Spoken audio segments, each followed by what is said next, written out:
My name is Emmanuel Kwesi-Debra, and I'm going to be your umpire. We'll start with an opening prayer, of course. And so we'll invite Reverend Father Anthony Fractana now to give us the opening prayer. Thank you very much. May I please beg your indulgence to please rise for prayers. Our help is in the name of the Lord who made heaven and earth.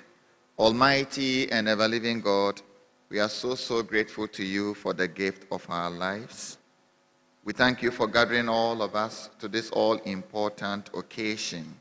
As a university community, we are ever grateful to you for the leadership, the management, staff, and students of this Kwame Nkrumah University of Science and Technology. We thank you for all the graces and blessings you endow us with, and we thank you for the opportunity you grant us in the transformation of human lives. We are also so grateful to you for the e-learning center, and we thank you for the leadership, the management, and the effort that have gone into organizing this e-learning week, and especially this international conference under the theme, Transforming Education through Responsible Innovation and Inclusion in the Digital Era.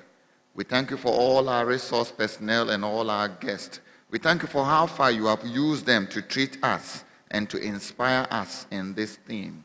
We commit today and this gathering also into your wordful care, that all those you are prepared to use to treat us to the various topics and sessions of the day, you continue to grant them the graces that they need to continue to enlighten, inspire us on how best we can use the tools and the strategies to shape our e-learning to be able to include all in our education. We commit our day into your care. Be with us and direct us in all that we do. We make all these prayers through Christ our Lord. Amen. Shall we please be seated? Thank you very much, Reverend Father Fractana. And he is a Catholic chaplain. And of course, it's a week of where innovation meets impact and where we're having ideas shared and of course, ignited. So we're going to have a recap of the key activities for day one, and to do this, the Chief Rapporteur, Ms. Gasu. Let's give a round of applause there.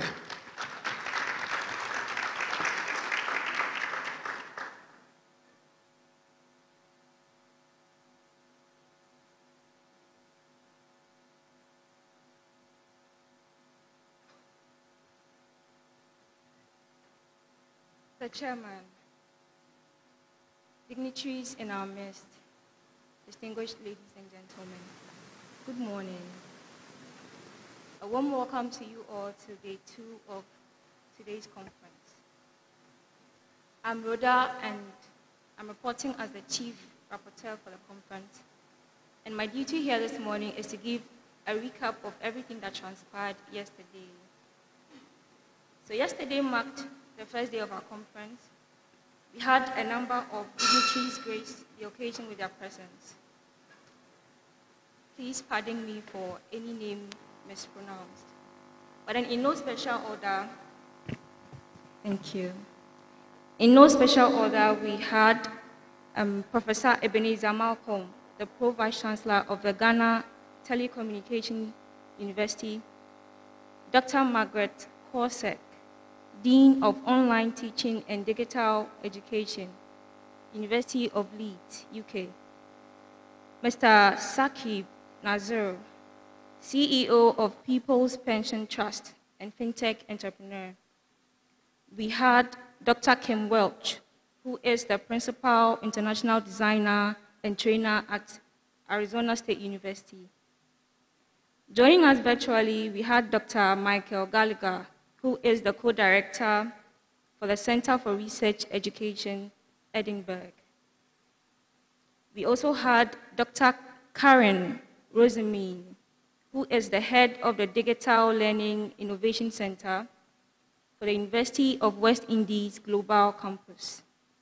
We also had in our midst His Excellency Roy Gilad, who is the Israeli ambassador to Ghana.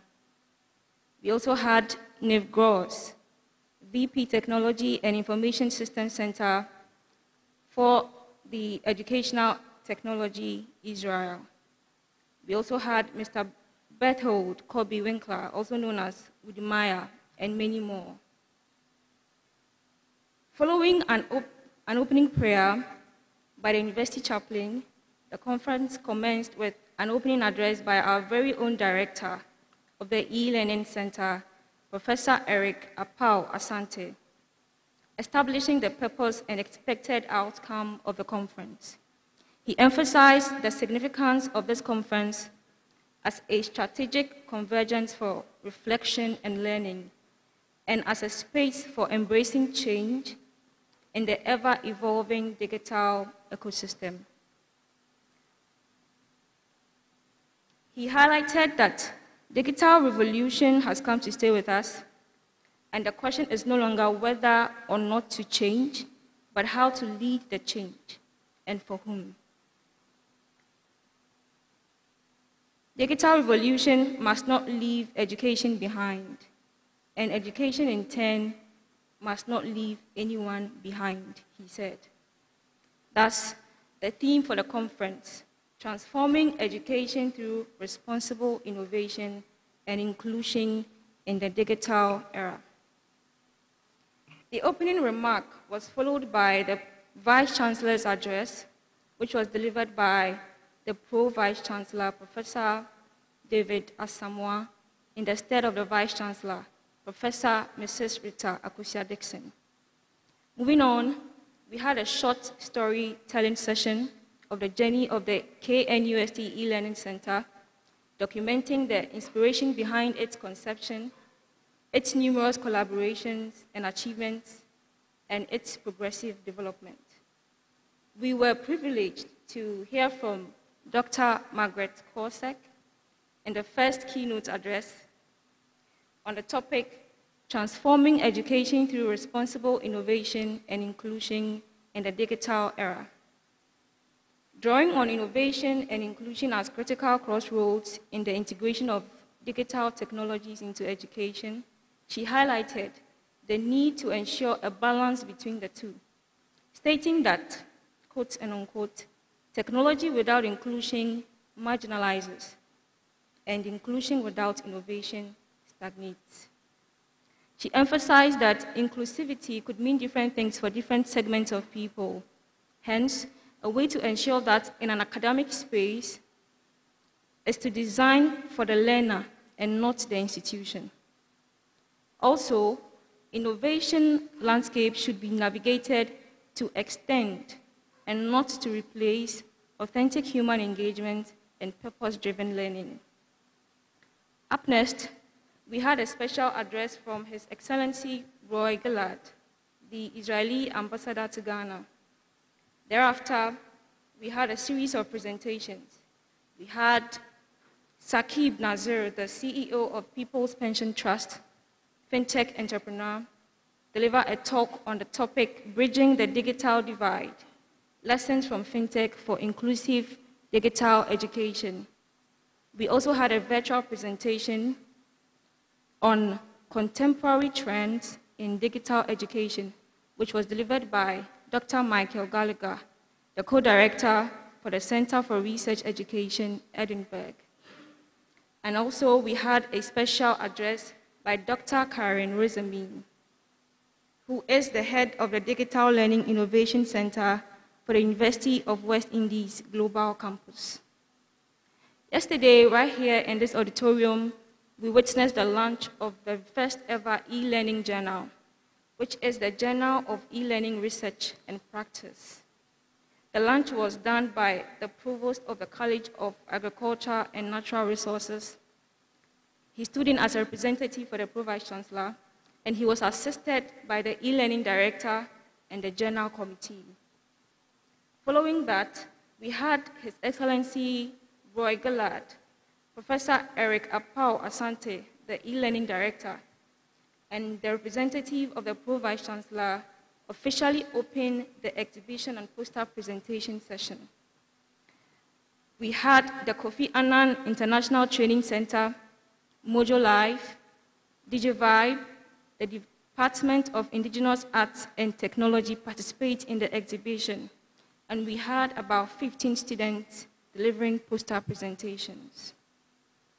After a quick snack break, we had a panel discussion session which was moderated by Dr. Elearning on the topic Tech for All, Building Inclusive Online Learning with Industry and Student Voices.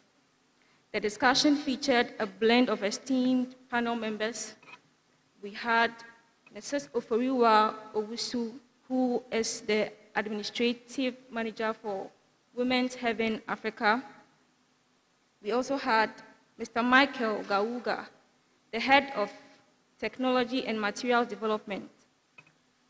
We also had Mr. Marco Stanley Nyako, who is a lecturer from the Department of Health Promotion and Disability Studies. And our fourth panel member was a student by name Maximilian Morimi. The topic encouraged a rich dialogue on what inclusive online learning means, significant barriers, and key strategies to promote inclusive learning. The key takeaways from the panel discussion were that an inclusive online learning should provide educational access to people from diverse backgrounds with diverse needs, irrespective of location, time flexibilities, and disabilities. In addition, integrating feedback from students and industry is crucial for robust inclusive training and producing learners with skills fit for industry. Now, succeeding the panel discussion was a guest presentation by Mr. Nev Gross, VP Technology and Information Systems Center for Educational Technology from Israel. And his presentation was immediately followed by a breakout session for parallel oral presentations. So during the academic presentations, they were actually held in 3 rooms. We had this main hall being room 1, we had the Gardner Conference Room being room 2, and then the Great Hall Upper Foyer being room 3. In the main auditorium, we had 8 papers scheduled for,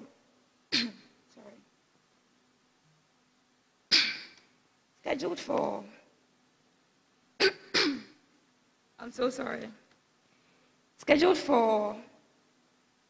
presentation on the sub-theme, Expanding Access in the Digital Age Through Inclusive and Adaptive E-Learning. Out of the 8 scheduled presentations, we had 4 papers being presented, which were 1, leveraging digital tools for inclusive and contextualized teaching of core mathematics in pre-tertiary TVET, a Ghanaian perspective. The second paper presented was on the topic, Early Access, Lasting Impact, the case for e-learning in early education. The third paper, Empowering Communities Through Digital Research Training. And then the fourth paper being AI in Modern University Administration. The session was chaired by Professor Anthony Andrews, the Director for IDLK NUST, and Professor Bosa Yauvi Eima. In room 2, which was the Gardner Conference Room, a total of 6 papers were presented on the sub-theme, Ethical AI and Digital Transformation in Advancing Social Sciences in Humanities. Room 2 was chaired by Professor Ebenezer Malcolm, the Pro-Vice Chancellor, GCTU. And the papers presented were 1, iDigital, Revolutionizing Access to Identification Through Digitalization in Ghana. The second paper presented was, Are They AI Literate? Exploring the impact of generative AI literacy on academic performance among Ghanaian university students. The third paper, Current Trends and Future Prospects of AI Integration in Mathematics Education, a systematic review. The fourth paper being Blending Intelligence, Using AI Intelligence in Research Without Losing the Human Touch. The fifth paper, Reimagining Teaching and Learning, Ethical AI and Digital Transformation in EdTech Innovation. And the final paper presented was on Ethical AI and digital transformation in advancing social sciences and humanities. At the upper foyer, which was room 3, papers were presented on the sub-theme, Responsible Innovation in Education, ensuring no one is left behind. The chair for the session was Professor Ebenezer Kofi Howard from the Department of Industrial at KNUST. The papers presented were 1. Shaping the future of arts and architecture through digital creativity and inclusive design. The second paper, Bridging the Digital Skills Gap in Ghana's Construction Industry through Technical Vocational Education. The third paper, The Realities of the Advancement of AI Tools in Architectural Pedagogy in Universities in Ghana. The fourth paper, The Role of Generative AI in Built Environment Research, a Systematic Literature Review. And the fifth paper, Away from Tradition, an inquiry into user acceptance of AI as a tool to manage electricity usage in residential buildings. The parallel sessions were ended around 5 p.m., and the day was brought to a successful close. Overall, we can say that day 1 of the Elearning International Conference 2025 was a great success. Thank you so much for your attention.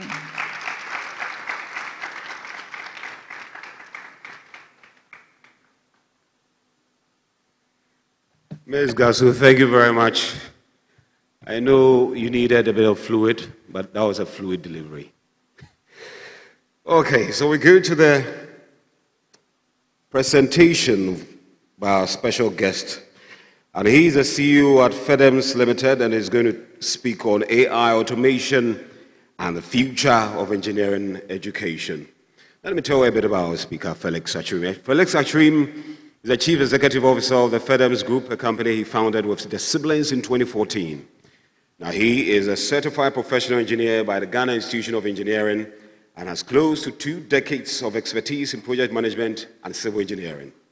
Now, he leads FEDEMS in providing consulting services to many reputable organizations, including the Jospon Group of Companies, Zoom Lion Ghana Limited, Ministry of Local Government, Decentralization and Rural Development, AGL Farms, GlobeFet, Ghana Railway Development Authority, Local Government Service, the District Assemblies, and the Pentecost University.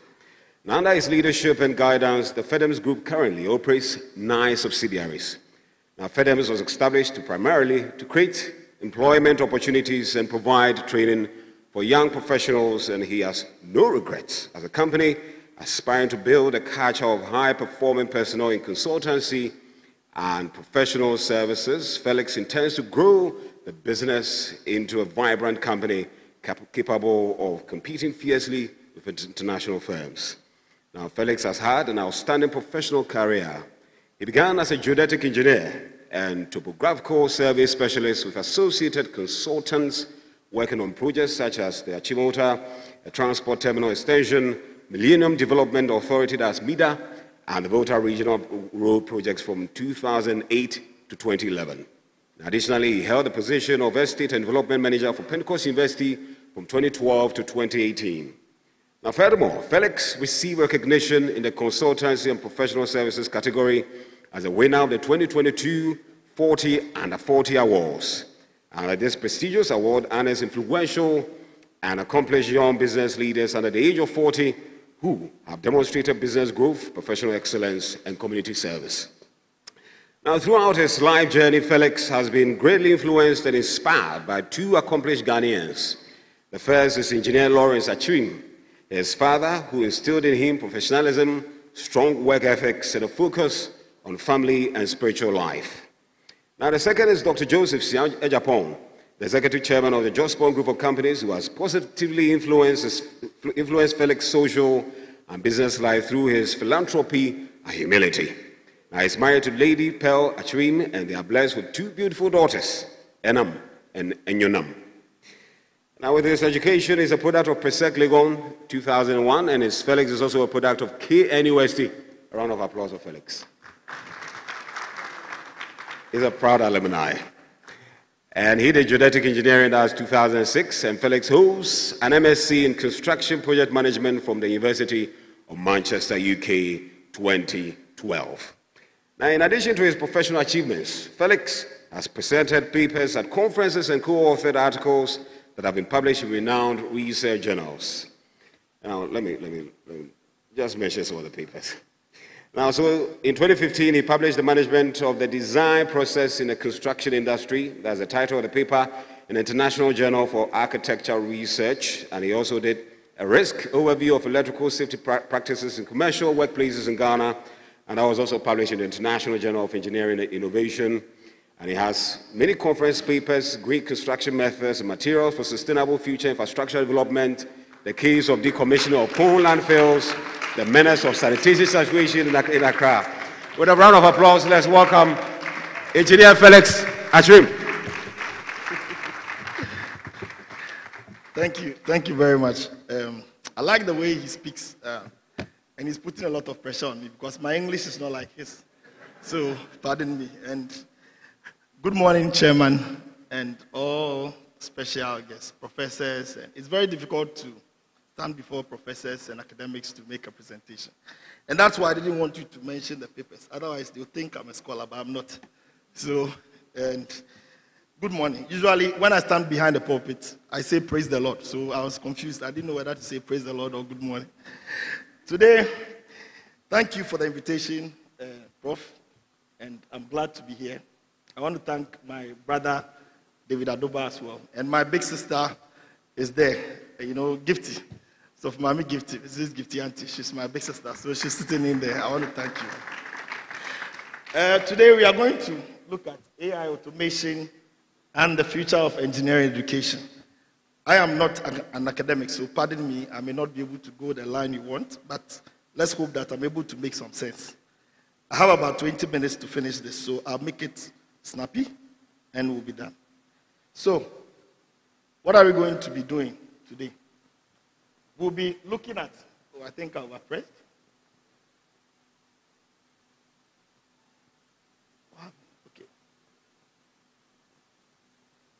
Okay. Next slide. Okay, good. So we are going to be looking at how we are going to have some educators and those who are going to be learning know how to manage this AI and automation. You see, it's a difficult thing to say that AI exists, human beings exist, and you need to put them together. In our practice as engineers, we always want to see how we can combine and let these things work. But engineers are trained from school. And so the most important thing is that we need to get that link between the engineers that are going to be produced, the industry, and then those who are training them. And we are looking at bridging the gap between engineering education and the future of the industry. Reason why I'm using bridge is to say that we are not saying education is behind AI. We are not saying AI is ahead. The bridge means it's either education has to move towards AI, or AI has to slow for education to catch up, or AI has to come back a bit. So it is not that one is faster than the other. There should be an equilibrium. There should always be a way that the two will work hand in hand. Next slide, please. I don't know why this is not working. Yes, the video, my brothers. I want us to watch a video for a start because there's still tension on me, so I want us to watch this video. Just to...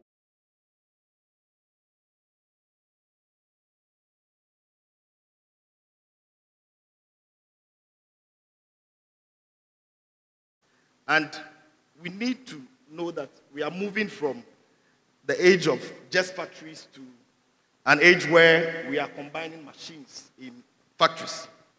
Now, we are going with Internet of Things, robots, AI, and even the kind of jobs that are available now are a bit different from what the ones that were available when I was completing KNUST. Schools and universities will need to catch up and equip students. And so what is expected out there is not the same thing that was in 2004 or 5 or 6 when we were under training. I did geodetic engineering, and when I came in, we were using theodolites, damping levels, and all that. And then when I completed, I saw some people trying to use, I used total station. I saw some people trying to introduce robotics into the world. And I was like, oh, don't mind them, they are lazy engineers. Instead of you standing behind the total station and looking with your eye, you are using a robot. So I was against those people. I was saying they are not proper engineers. But within 6 months, I realized that they were moving faster than I was. So I said, it's either a catch up or a skip so that I become better than them. Because if we went to sites, they would just bring RTK, set up, pick data, and go. And I'll be doing pacing, left, back side, foresight, intersight, angle, and all that. But the world at the time was changing, and I was still stuck to what I learned in school, because that's what I had. But along the line, I had to change. So I had to just accept that, Charlie, things no day so again before. You have to change, and I changed. So what at all is AI? What is AI? What is AI? Let me just take it from the way a layman understands it. AI is machines that stimulate human intelligence. So there's a factor of humanity in there. AI cannot operate on its own. Because the AI is saying artificial intelligence. Artificial means that it is not original. It is artificial. So there's a background to that intelligence. That intelligence cannot be on its own. It is a lookalike. It is a copied, probably an improved version or a limited version, whichever way it is. It may be improved or still limited. So not everything AI is above what you expect. And not everything AI is below it. They could be at the same point or above or below. And automation has got to do with technology performing duties that ordinarily you and I would do. So we are combining technology, AI, and we are also looking at how we can embrace education. When engineering started, our toolboxes were different. We had a proper engineer, maybe a civil engineer, would go out with all these things. I mean, if you were a civil engineer and you were just working with a computer or a pad or a laptop, everybody would say you are not a proper engineer. They have to see you in safety boots, spirit level. Okay, so that I can walk around. Okay, so they would need to see you in something like this. If you go to a site, or in the days, 2004, if you went to a site and you didn't have a spirit level or a hammer or anything like that, everybody would see you as someone who wasn't a serious engineer. But now there's AI, and there are people who would go to sites, and they would just go with a laser. Even that came some 15 years ago. But at the time that I was in school, you would need to measure 5 meters, pace, measure another 5. The longest tape at the time was maybe 100 feet, which was about 30 meters. And so if you were going to do 1 kilometer, you would need to measure, mark, turn again, measure, turn again, measure. And even the total stations and the theodolites had ranges. So you could shoot maybe a kilometer, and if you were shooting 1.5 kilometers, your deviation was bad because even your eyesight could give a problem. But now, people are able to pick distances several kilometers just because of automation and internet. So engineers now, we need to design, when you are designing software that you are going to use as a tool, you need to engage the human aspect of it. And technology that can predict problems before it happens is very important for us as engineers. Because for engineers, we are problem-solving people. So if you are bringing anything AI or you are teaching anybody AI, you are not just teaching the person the product, but you are teaching the person something that the person can do to even solve problems. So before the problem arises, we should even be able to see it. We don't always have to say that, okay, architects will say the AI is doing A, B, C, it gives you a building and all that. But the question is it solving a problem? Is it solving a localized problem? Because if you are building in Leeds, where she comes from, Leeds can be very cold. If you are building in KNUST, and you go and take AI that was developed in Leeds, and you don't give that AI the right information, the walls and the glazing will give you, you will never be able to use it in Ghana. So we need to be part of the development, and these things have to be taught in school. Now, because we don't have time, we'll move to the next slide. Let's look at something that happened in 2000 and 2001. I'll come back to this, but move to the next slide. Now, when in the pandemic, 2000, 2001, 2012, the Jospon group of companies got a job to re-engineer the Kpong landfill. And our partners were in the United States of America, and we had some in Spain. Now, these were all engineers, civil engineers, hydrological engineers, landfill engineers, and all that. And there were no flights, so nobody could fly down. We couldn't fly out there. But they were sending us some information that they also needed to see action real time. So at this time, we were flying drones all over, and they were watching in real time the job that we were doing and making comments. So they are like, okay, this site, this position, can you give me the coordinates? And so the drones were set such that these drones had the ability to pick exact points and send signals. So if the engineer in the US was looking at something, he could identify the exact spot where a certain machine was working. And he would tell you in Ghana that, please, can you check what machine X is doing at so and so and so point? Levels and all that. We were doing those collaborations. They didn't have to come here. But that is the beauty of what AI can do. However, we did not allow them to instruct us always from there, because sometimes what the information was sending them was not as accurate as the happenings on the ground. And so if we left it for AI and left it for just automation, we would have messed up the project. Because certain times they would send a signal and say, you have to move this from this, drop it by this and that. But on the ground, it wasn't like that. This is to say that although AI is very good and automation is good, the human parts of engineering has to be there. You cannot say that you want to do it by AI alone and do it by automation. It will take us a long time to get there. We may probably never get there, because human beings are always supposed to be in charge. Now, in Kpong, we did over 2 million cubic meters, right, of waste. And every cubic meter of waste that was cut was put through a system and a design to find out whether it was relevant for it to move to left or right. And all these things were done on teleconferencing and automation systems. But we did not allow that alone to do the project. So in practice, the reality is that in engineering, you cannot have machines doing everything, and you cannot have human beings doing everything. There is always the need for the two to collaborate. And so in teaching, we expect that we are able to manage the human aspects and then the machine and the intelligence aspects. Be future ready as lecturers and as engineers. Let's be future ready. You cannot say that you want to wait till something happens. Yesterday, I think one person was making a presentation and he said that people couldn't imagine how the next telephone was going to look like, because they were only perceiving or looking at that with respect to what they had seen. And so they all made tales. I don't know whether it's tales or whatever for their phones. They couldn't imagine that there could be something like a mobile phone. So what we say is that we have to learn, and we should be future ready. We should think like that. Most people say that you cannot imagine the future well enough. Your best is to create it. Because if you are imagining, you can only imagine up to a point. I'm imagining this way, someone else is imagining that way. So the future is not clear. We can only invent it or wait for it. But we think that in teaching and learning, we must not wait. We must go with the flow.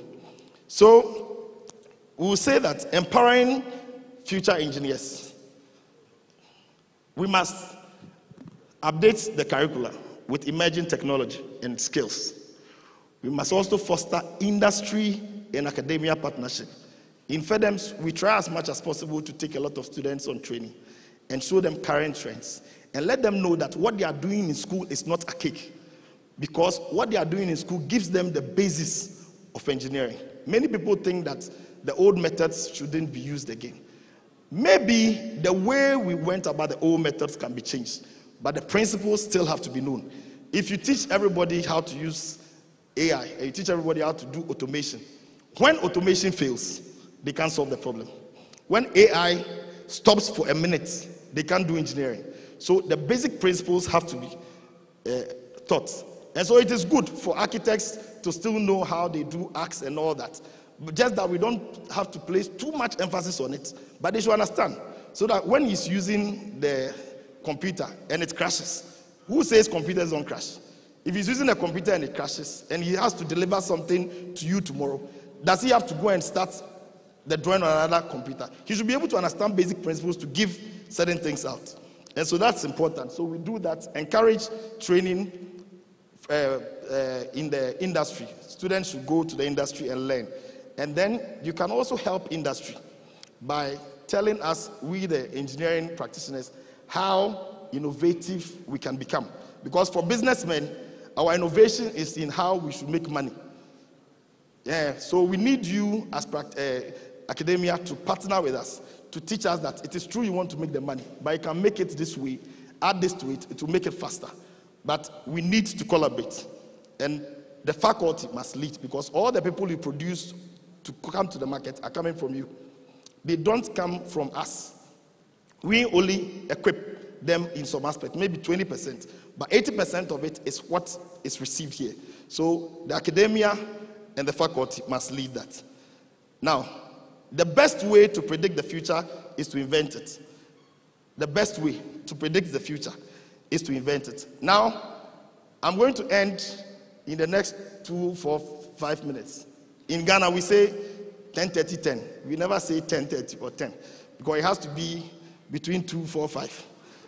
That is it. So I'm telling you that I'll end in 2, 4, 5 minutes. So please give me the video, and let me explain the video, then we can end with it. So I have 2 videos. Each of them is less than a minute. I want you to watch it carefully, and then I'll use that to sum up what we are doing. So, Adam, I'm counting on you. If it doesn't come, so give me the video.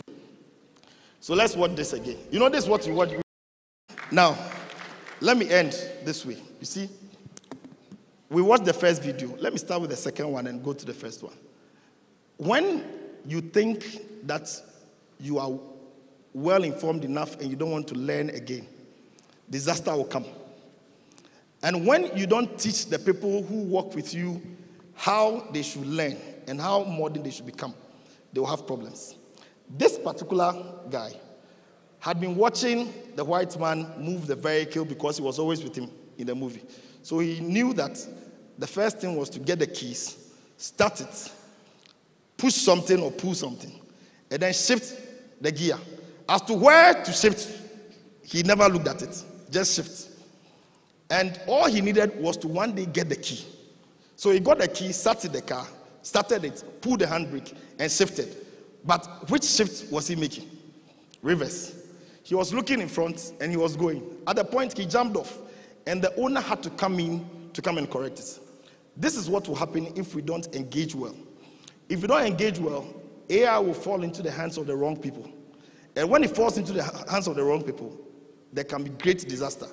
Look at the number of people who would have been smashed by the car if the guy hadn't come to sit in to turn it around.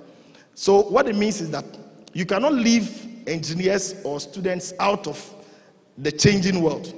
And those of us who are also learning, let us not think that we know enough. Let us keep learning.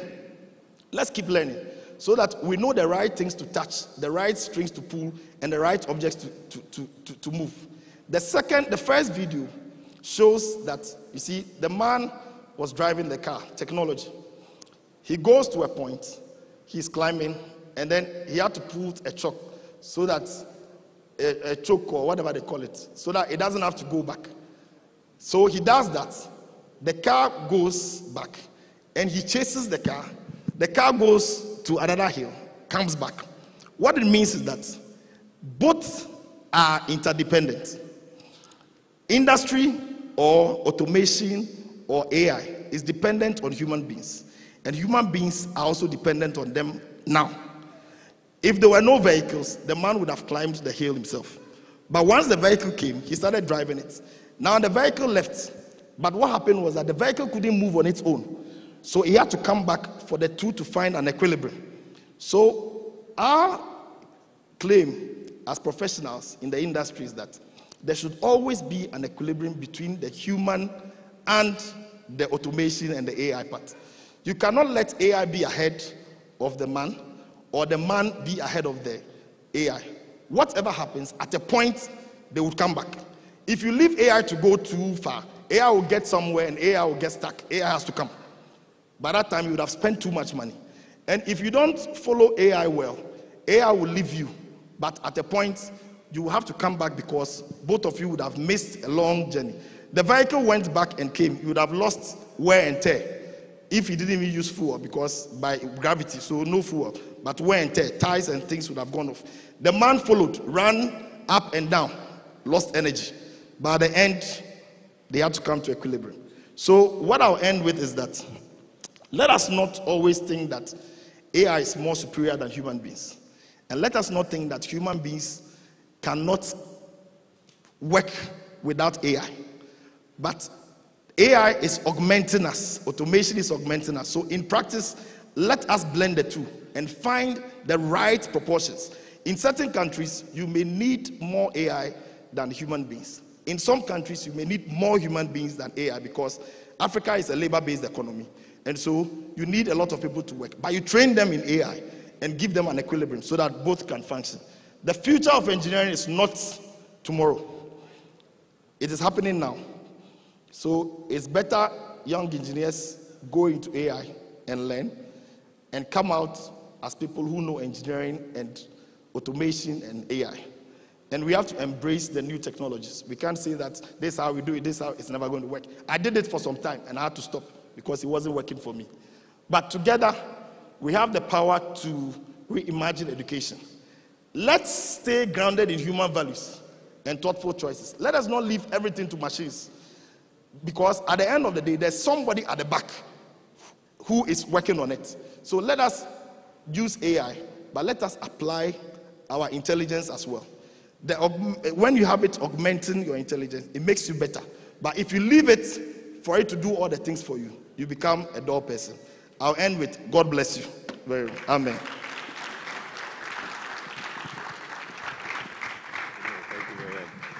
Engineer Felix Achim, a round of applause for him.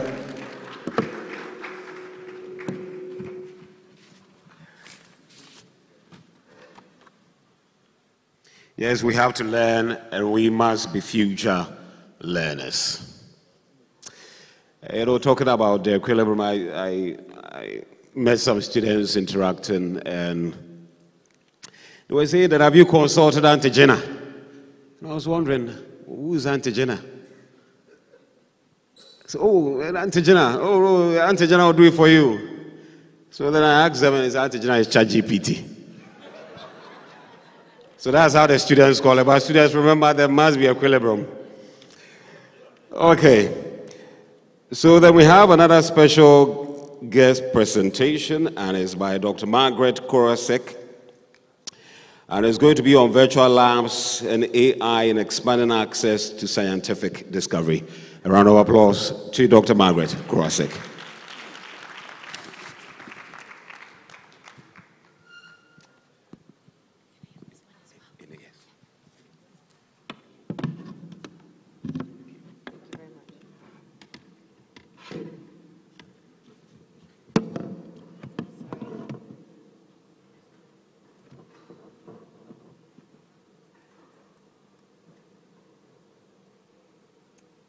Good morning. Good morning. It's lovely to be back here with you all. I just value this conference so much. It's absolutely brilliant. Can we just really appreciate the moment? Thank you. I've learned so much from the community and from the presentations, from the students in the room. It's such a rich conversation. So I just want to start by acknowledging that. Thank you, Professor Eric, for all that you do. Thank you to all, and I'd like to stand on the existing protocols for acknowledging those who have put this together. So thank you. I'd also like to offer this presentation. So contrary to yesterday, I don't have a presentation, but I would like to offer this talk now as a paper, as a follow-up because perhaps it can help with continuing the conversation. So virtual labs and AI, expanding access to scientific discovery. What does that mean?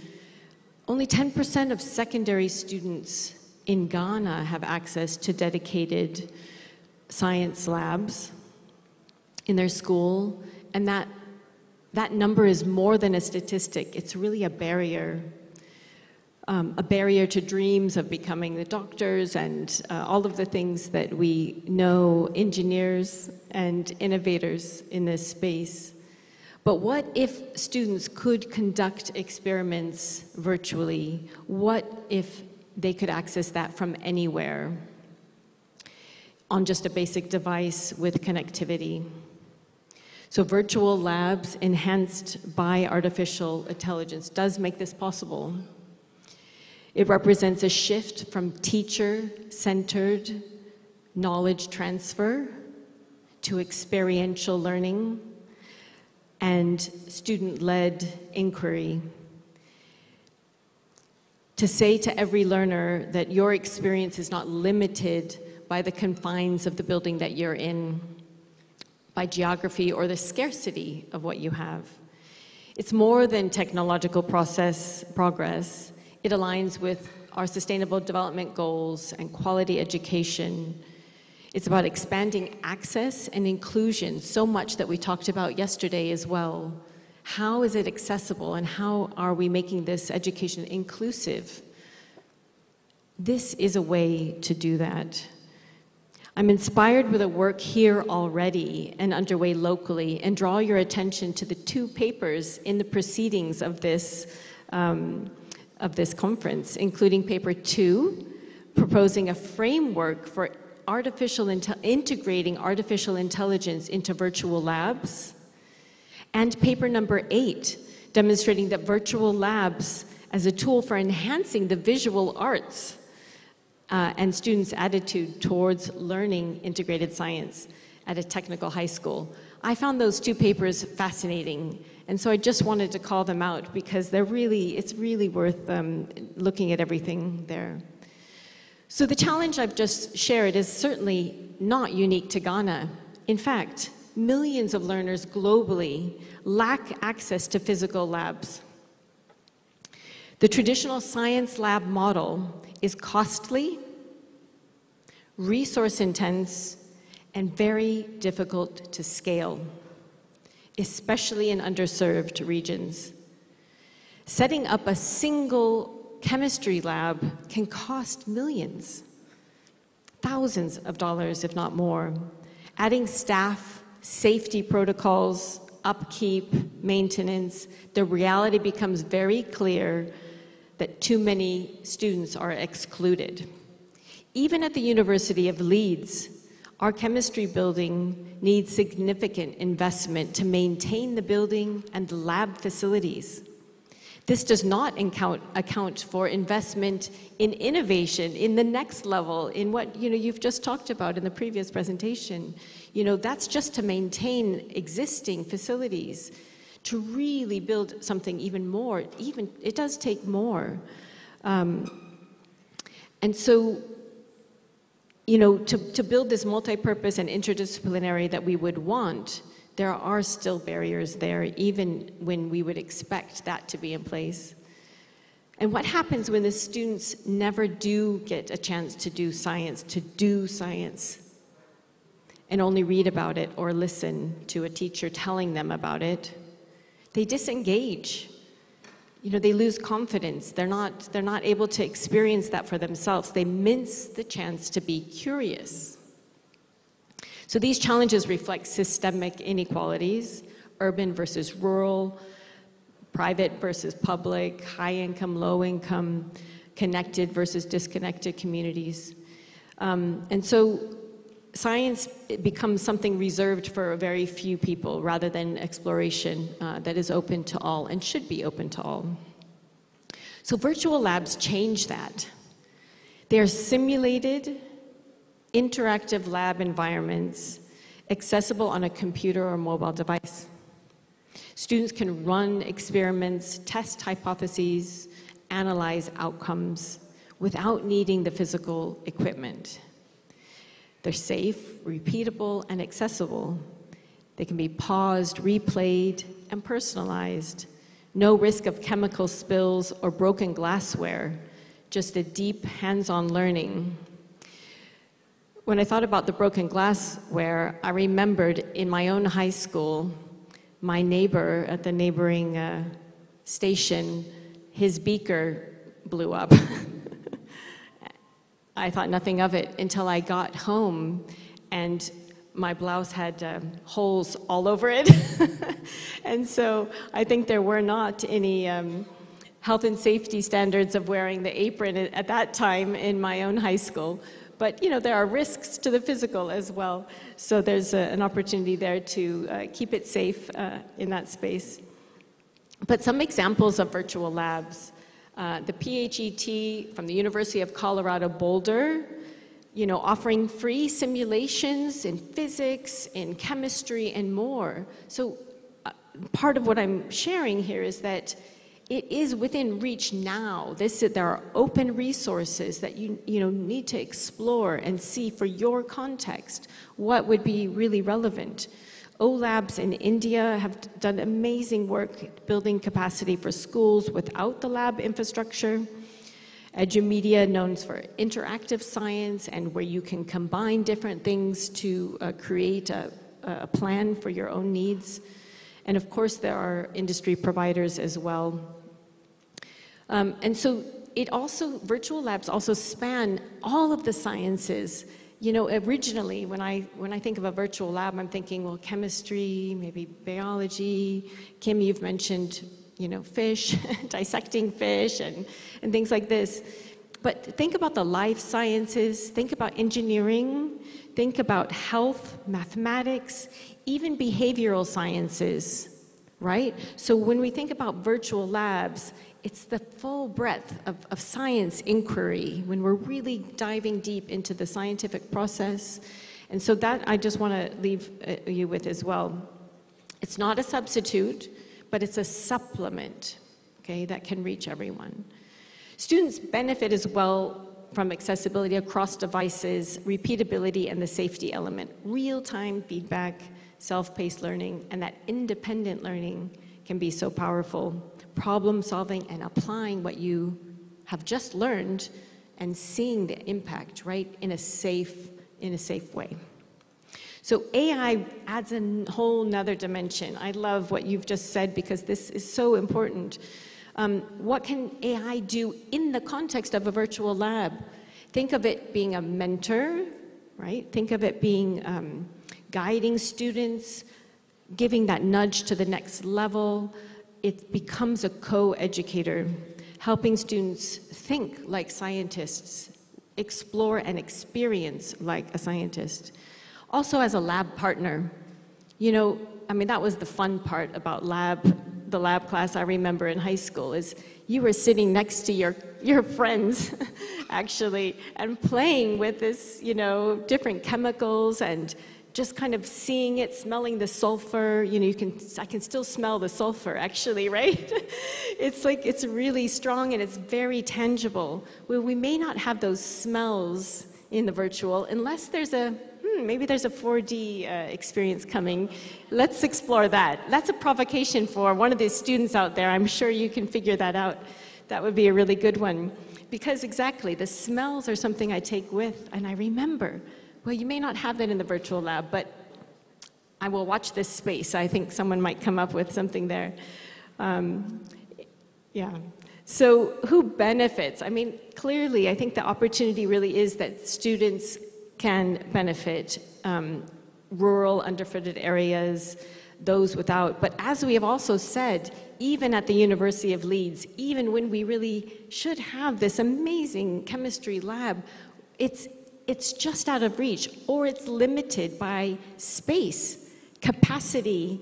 It only seats 40 students. Well, we have 200 students. Well, what does that mean for, again, the resourcing needs, for the technical crew to come in? Well, you have to repeat that 4 or 5 times.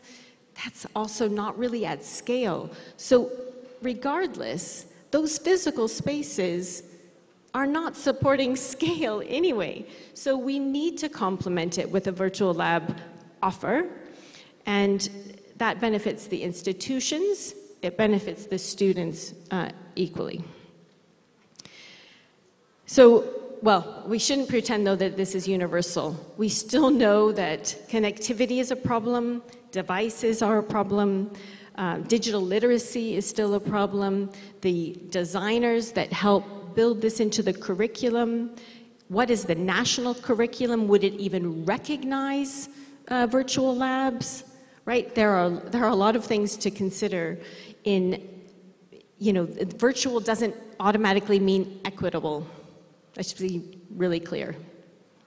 Okay? It's an ambition, but it does not equate directly to that this is an equitable experience or accessible, actually, even. So the design of that must be intentional. Designing for the learner, not the institution. Like I said yesterday, right? It's like what is it going to serve that student? So we do need to build those platforms that adapt to the learners and not the other way around. Yeah. And what are the measures? What are the measures of success? How are we measuring that, right? Is it improving performance? How can we measure scientific inquiry? Do we know? But what are we putting in place to know that it is actually having an impact on those students? So that's part of what we need to consider. So some of those challenges and some of the ethics in there, it's not a one-size-fits-all solution. We do have to be honest about the challenges in the digital divide. It's real.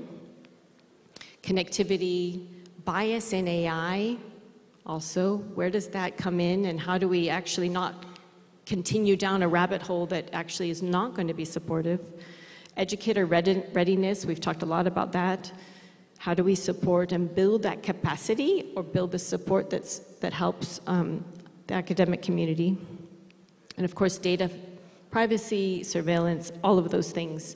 Responsible innovation, so going back to our main theme, requires and demands that we design not just for efficiency, but for justice, not just for data, but for the dignity of that experience of those students.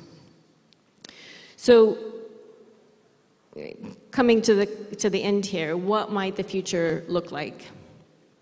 Blended learning spaces that combine the physical with the virtual, that allow demonstrations maybe in class, but allow the students to go out of class and experiment on their own. Using the virtual as an extension. International collaboration, well, let's talk about that. COIL, we call that in the UK, so Collaborative Online International Learning.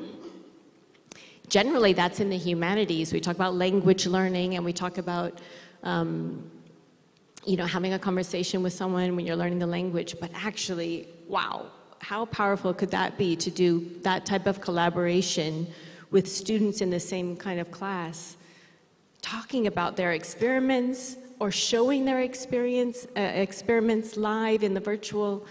I think that's super exciting, actually. AI that helps students contribute to real-world research as citizen scientists. Absolutely.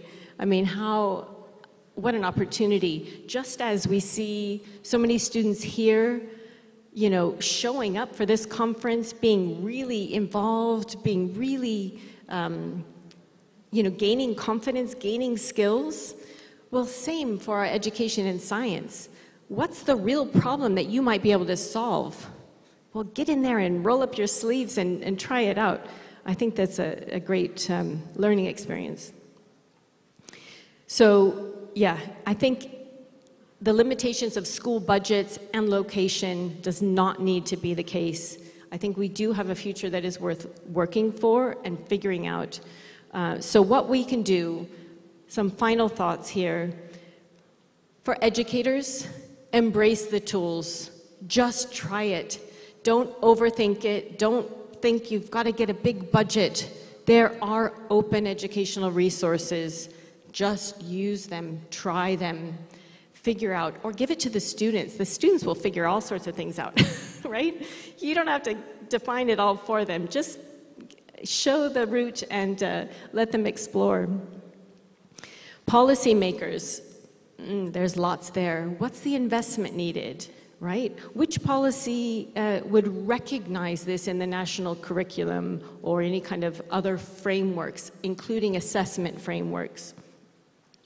What needs to be there so that simulated experimentation is recognized? If it's not recognized, then you have a mismatch as well. For industry, yeah, I mean, I've seen so much here already of that industry partnership, which is so powerful.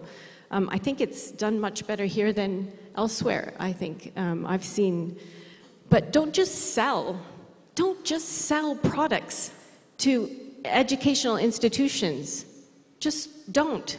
Engage, co-design, right? This is a chance for providers or businesses to work together. I think that's a big, yeah, that one hits home because, you know, all these products, buy, sell. No, let's talk about what we need. You didn't ask me what I need. How can you sell me this product? Like, don't have the conversation. Or demand that they know your environment if you're having that conversation. Learning designers and technologists, exactly. And, you know, I love Kim's work with, you know, having that conversation because you do have to design with equity, and having that support for the academic community is so powerful. Knowing how to embed virtual labs into the curriculum, knowing how they fit, how they scaffold, is also part of that experience. So access to scientific discovery really should not be a privilege. It is accessible now. With the virtual labs and AI, we do have the tools to make it right. What if the next great scientific mind is out there right now just waiting for access? Let's make this work. Let's just experiment. Just get some things out there in front of our students, and let's see what is possible. That's it. Thank you so much.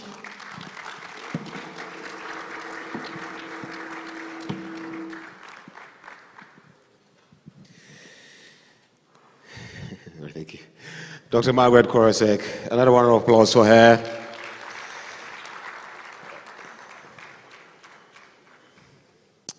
All right, so we have a video documentary, and so if it's ready, can we roll it? On KNUST e-learning initiatives.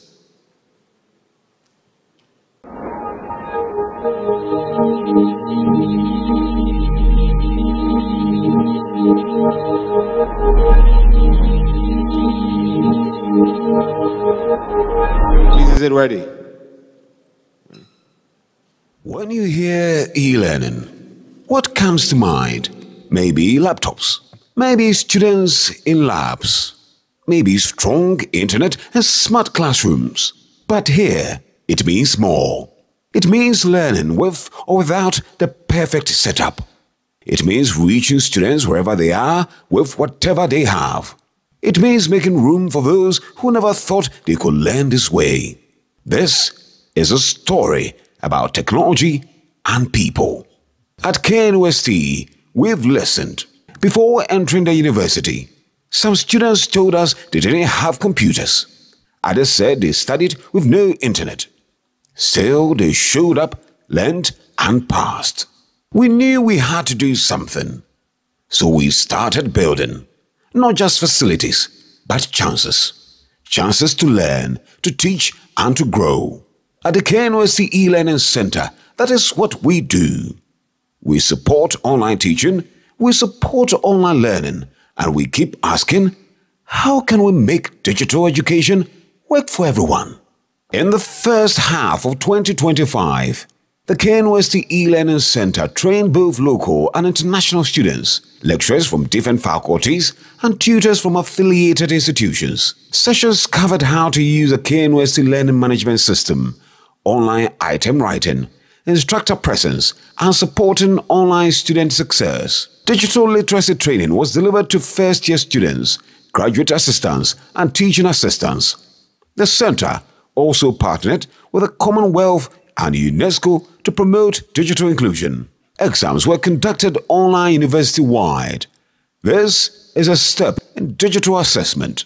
We received visitors from around the world: University of Seychelles, University of Tsukuba, Japan, Technical University of Munich, University of South Dakota, Kofi Annan Peacekeeping Training Center, and AFOS Foundation. They came to learn and we shared. But we are not just a building. We are a team. At the heart of the center are people doing the work.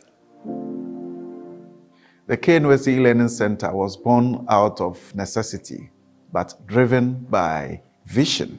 It was a strategic intervention by management of KNUST under the distinguished Chancellorship of His Royal Majesty Otumfuo Osei-Tutu II and the visionary leadership of the Vice Chancellor, Professor Rita Akosua-Dickson, to reposition the university as an epicenter of science and technology in the digital age.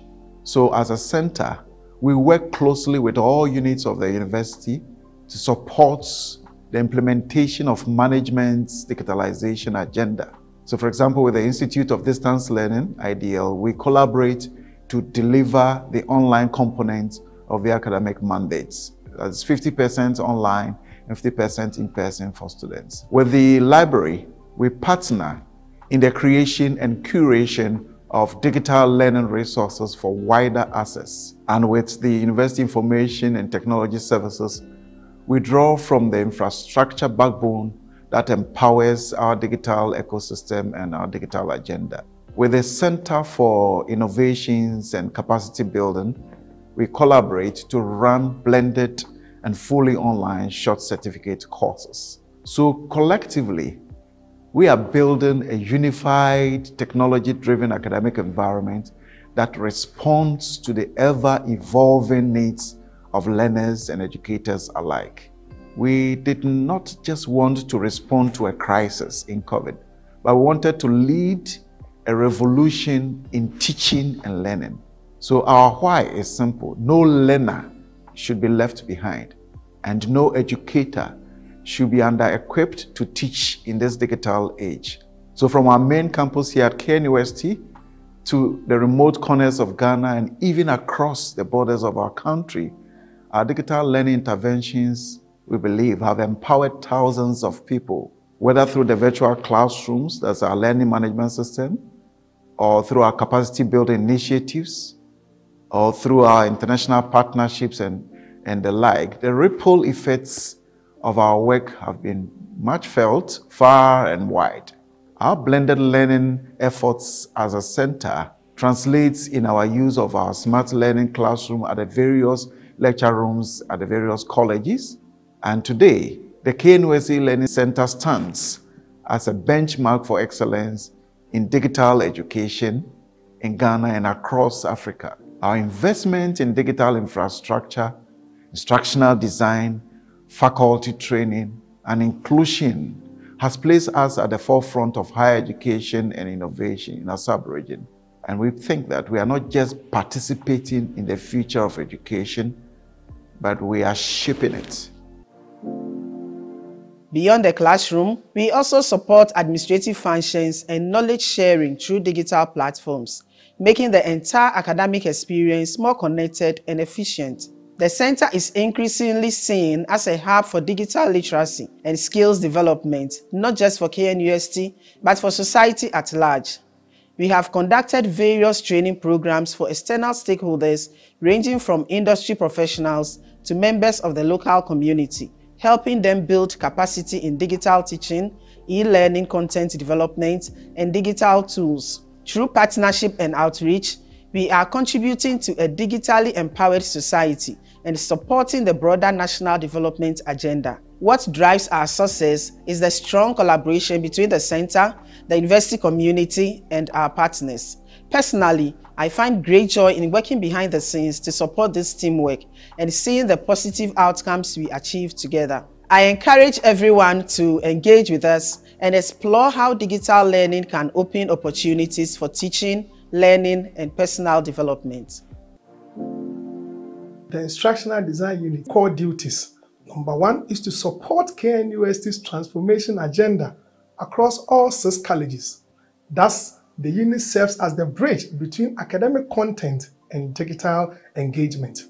2 is to coordinate content development and pedagogical design of all our fully online and blended courses at KNUST. By this, the unit ensures that content created is not only digitized, but also designed for learning impact. At the KNUST E-Learning Center, I oversee a dynamic team committed to ensuring the smooth operation and continuous support of e-learning services across the university. Our unit provides 3 key services. 1, e-learning support services, where we assist both faculty and students in navigating the virtual learning environment. We have a call center offering timely help desk support for platform access, course-related issues, and general inquiries. 3, a video production unit and live class support, where we facilitate quality content delivery through pre-recorded and real-time sessions. To deliver these services effectively, I work closely with 5 major sections under the service support unit. The first section is the support center. Our primary mandate is to provide online assistance to students, faculty members, and the wider university community in support of their day-to-day administrative and academic activities. The second is the immersive learning and pedagogy. Our mission is simple but powerful. That is, to revolutionize learning by making it more experience-based, engaging, and accessible. The third section is the training and capacity building section. Throughout the past years, we have dedicated ourselves to the successful creation, equipping, and enhancement of digital learning and teaching skills for our stakeholders, including lecturers, students, technicians, cleaners, and our affiliate institutions. And the fourth section is the online program office. At the online degree programs office, we believe physical words don't confine excellence. It's measured by how far we can extend knowledge, opportunity, and support to every eager mind, no matter where they are. The fifth section is the pedagogy studio. Our section plays a central role in supporting the creation of high-quality digital learning content for the university. We operate 24 fully equipped studios comprising teaching and learning studios, a modern podcast studio, and an immersive pedagogy studio, purposely built for synchronous and asynchronous lectures, tutorials, interviews, and academic discussions. Together, these sections form the engine room of our center's operations, ensuring that every digital learning experience is effective, engaging, and seamless. System Support Unit at the KNUST E-Learning Center serves as the core technical administration that keeps everything running smoothly, from troubleshooting tech issues to user assistance, system maintenance, and security management. Under the unit, we have the following: help desk technicians, network administrators, system specialists. Our team ensures minimal downtime, protects university data, and empowers 50,000 plus users. Because when technology works, great minds can focus on what matters. At the Proctor and Online Assessment Unit of the KNUST E-Learning Center, our core mission is to ensure smooth, secure, and effective assessment experiences for both staffs and students across the campus of KNUST. We coordinate and facilitate online assessments from mid-semester examinations all the way to end-of-semester examinations across the various colleges of the university. Our work supports the academic integrity, accessibility, and efficiency of online assessments. Beyond exam delivery, we also support the process of item writing and question bank development. Whether it's behind the scenes or live during exams, our team is always working to ensure that every online assessment is seamless, fair, and impactful.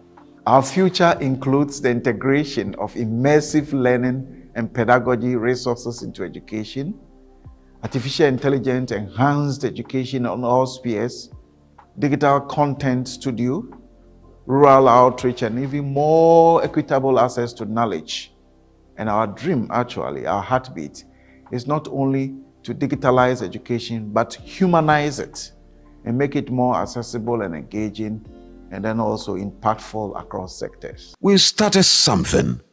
The E-Learning International Conference, the E-Learning Awareness Week, scholarship talks, admission tips, digital literacy training. Now we are here, transforming education through responsible innovation and inclusion. This is a story, a movement, and it's just beginning.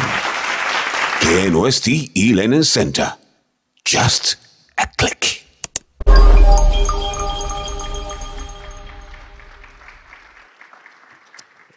Why, thank you very much. We are honored to welcome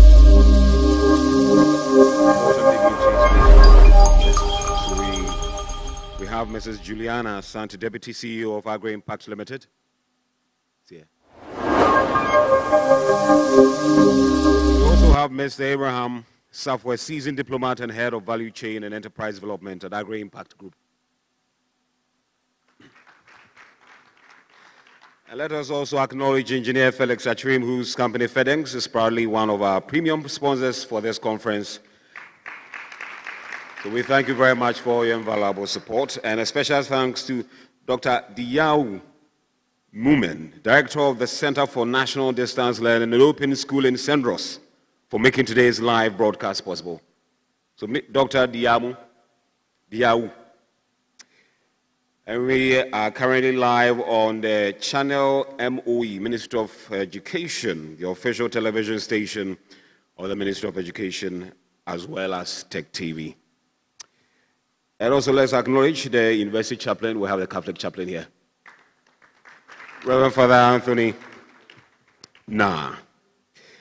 And we also have Professor Foster Frimpong, Chairman of the Planning Committee. A round of applause.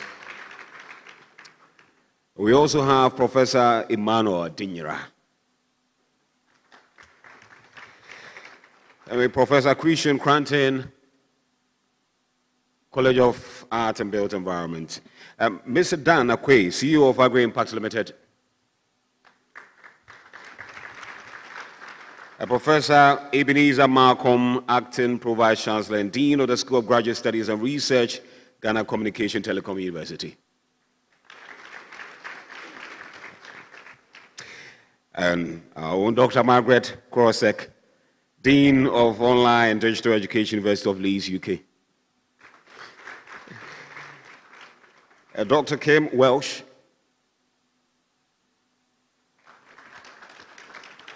We also have Dr. Karen Rosamond, Head of Digital Learning Innovation Center, University of West Indies Global Campus. We also have Dr. Philip Boateng, Acting Head of the Center for Outreach and Distance Learning, Amstead. We have Dr. Eliud Chemwono, Head of EdTech Ecosystem, MasterCard Foundation. We have Reverend Dr. Anthony Nyamesem Opoku. Nyamesem. And we have the Swami Municipal Education Director. Yes.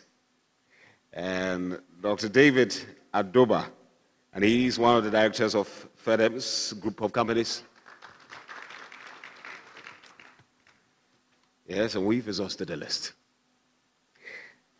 And so we will be breaking out for the poster presentation, and please, a snack is going to be on the way, so let's wait for a while. So we'll break for the poster presentation. Okay. All right. Are we told that snacks is ready? Yes. So snack is ready, so let's break out first of all, and your snacks will be served. Thank you very much.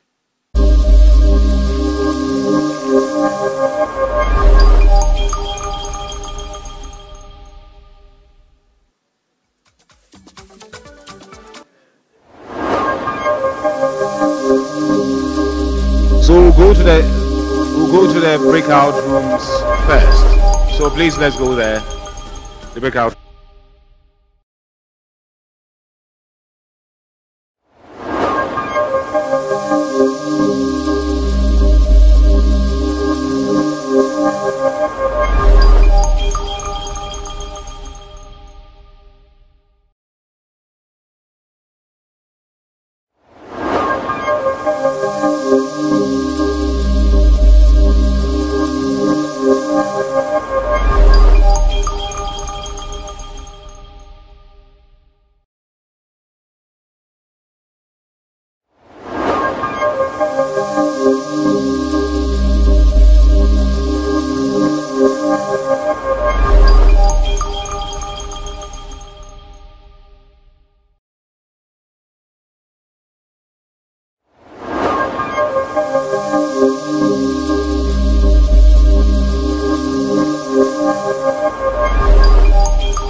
They have 10 minutes to present, and we have 5 minutes of question and answers to the team. Please, a round of applause. Good morning, everyone. I am Matilda Fesime Debo, a proud member of a dynamic and a passionate team comprising Prof. Nana Ifia Ofufuasari, Dr. Martin Jechi Ampopo, and my colleague, Mr. Theophilus Kankam. Today, we invite you to journey with us through a space where creativity meets accessibility, and where art is not merely a subject of practice, but a bridge that connects every learner, regardless of ability, background, or challenge. Our presentation explores how universal design for learning transcends limitations, redefines teaching strategies, and transforms educational experiences, especially in the context of teaching and learning visual arts. So this is the outline of our presentation. In a statement of the problem, recent research in Ghana points to the great potential of universal design for learning in transforming inclusive education. Not often, it offers a way to make content more accessible and to encourage active participation for all learners. However, despite its promise, UDL hasn't been widely adopted, especially in the visual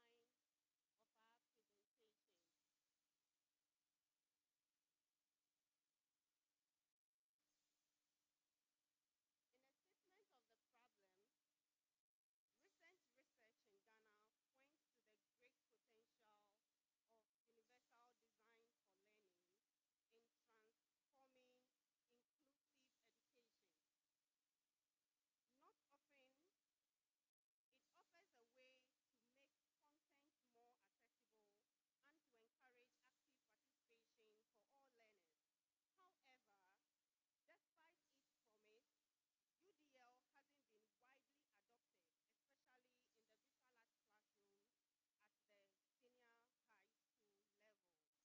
It is particularly troubling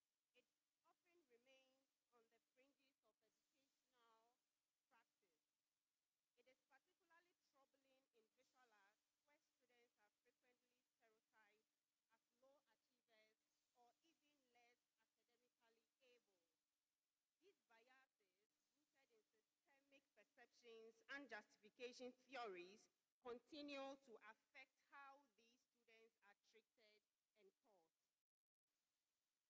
The challenge is even more urgent in mainstream classrooms, where students with learning difficulties are often excluded, not by intention, but because of lack of teacher training, negative attitudes, and the absence of flexible, differentiated teaching methods.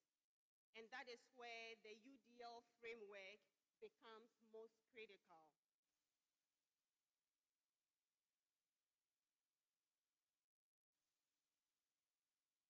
So we set out these objectives to guide our work. So our objective number 1 is to identify the existence of learning disabilities among visual arts students. 2, to examine the perceived value of UDL in the teaching and learning of visual arts students with learning disabilities. And last but not least, to examine how UDL shapes education for students with learning disabilities in mainstream senior high schools.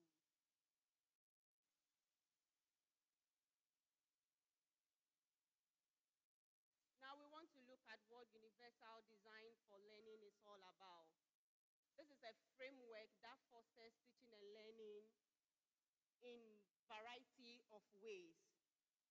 So according to our work, we are building our study on the 3 legs of UDL, where we take into consideration representation,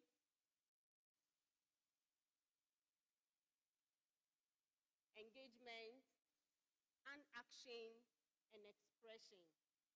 At this point, I believe that we all remember the famous movie Like Stars on Earth, where Eshan had expressed a lot of learning disabilities in that movie. But unfortunately, his teachers at the time were unable to identify exactly what the problems were until the parents decided to move him to a further learning institution as a form of punishment. But at the end of the day, he met an educator who understood his learning disabilities and met him at the point of his needs. That again expands on the potentials of multiple intelligences.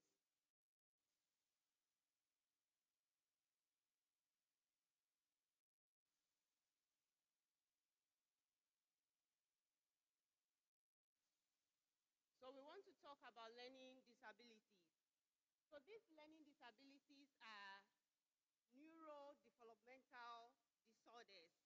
These occur as complications that happen as a result of birth. So sometimes, possibly, during childbirth, oxygen is unable to get to parts of the brain at a particular point in time, and that hinders a certain form of development to occur in the brain. So learning disabilities can occur with anybody. It is not an accident or an abomination, but so long as teaching and learning remains a thing of the day, learning disabilities forms part of our educational journey.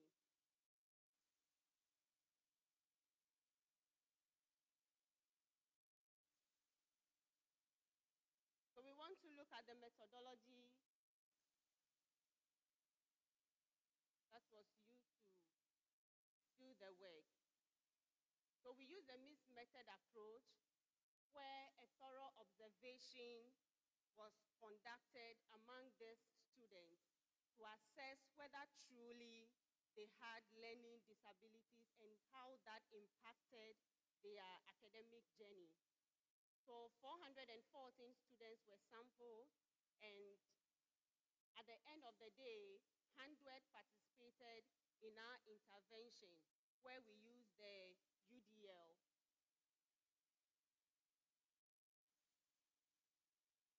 At this point, I'll hand over to my colleague to continue with the presentation and the discussion of findings.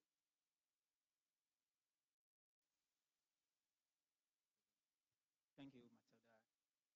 Now, looking at the severity of our context, students that are being enrolled at senior high school are saddled with the problem learning disabilities and are also faced with the challenges of discrimination and aren't being able to identify their challenges, also struggle to cope with academic work.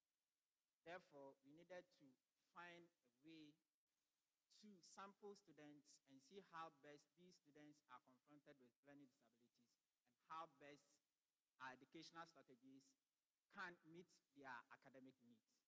Therefore, the sample of SHS2 students were being made, and out of that, we had 34 of them being females and 66 being males. So with the sample students, these were their outcomes based on their BEC results that they were used to be enrolled at the senior high school. And it was observed that the grade admission for the students that were admitted at the senior high school at the visual arts department ranged from aggregate 15 to aggregate 40 based on their BEC score and BEC categorization for category B schools. These were the descriptions that were given to the grades that were being used in admitting students at the visual arts department. Aggregate 15 to 18 were students that were within upper performance. Aggregate 19 to 25 were lower to mid performance. And majority of them were within the grade of underperformance.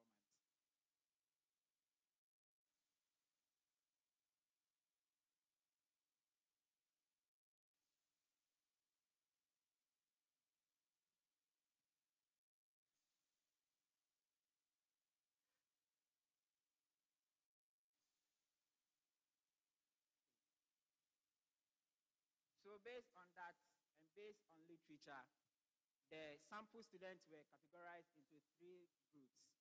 students that fall within the aggregate that qualifies to be in category B schools were termed to be normative students. However, some went beyond the normative students to be in the category of students with learning disabilities, where some were required to get special education needs and disability content that were aggregated 1 and above based on literature.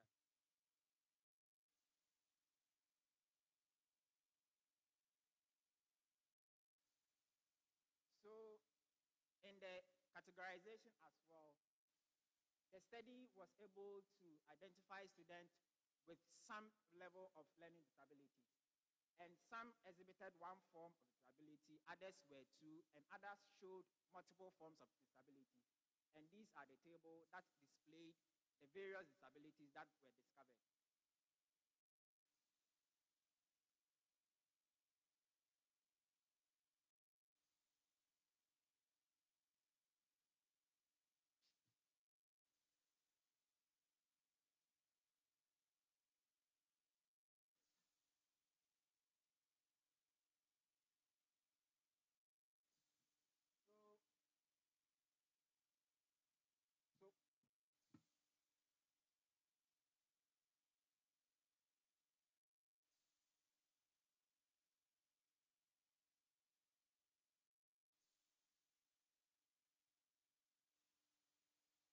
So based on the identification, the study brings in an intervention that geared towards helping these students cope with academic work. The first intervention has to do with how UDL can be used in presentation of teaching and learning materials to help students cope with academic work. Therefore, students were being taken through PowerPoint presentations. Then video presentations were also used, whilst others, printable materials were given to the students to help them cope with whatever activities that were ongoing. And that leads to multiple means of representation. In multiple means of engagement, the students were engaged in so many activities, such as field trips. Some were also taken into project-based learning, whilst others were also being given experiential learning. And the last one was also personalized learning to inculcate all learners with a view that no learner is left behind. Therefore, how were these students also allowed to express themselves in terms of the activities that they were being assigned to? And that leads us to the multiple means of action and expression. Students were allowed to express themselves through oral presentations, whilst others were also given the opportunity to do individual exhibition, and others were also allowed to go into group exhibitions. With that regard, these are the interventions that were geared towards bringing all students or all learners together to help them cope with academic work. Therefore, what were their perception after these interventions were introduced in their teaching and learning activities?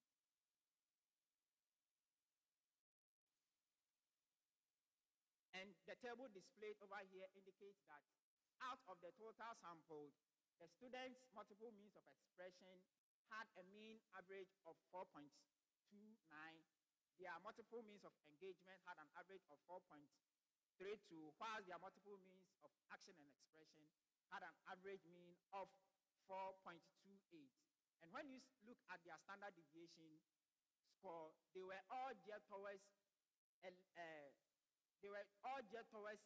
a value less than 1 or closer to 0, which means that majority of the respondents were within the main average score, and it shows a significant sign that the responses of the students were more positive.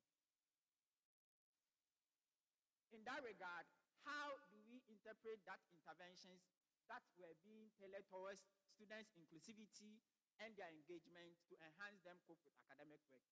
And the correlation and regression analysis that were conducted showed a positive and significant impact on students' learning outcomes.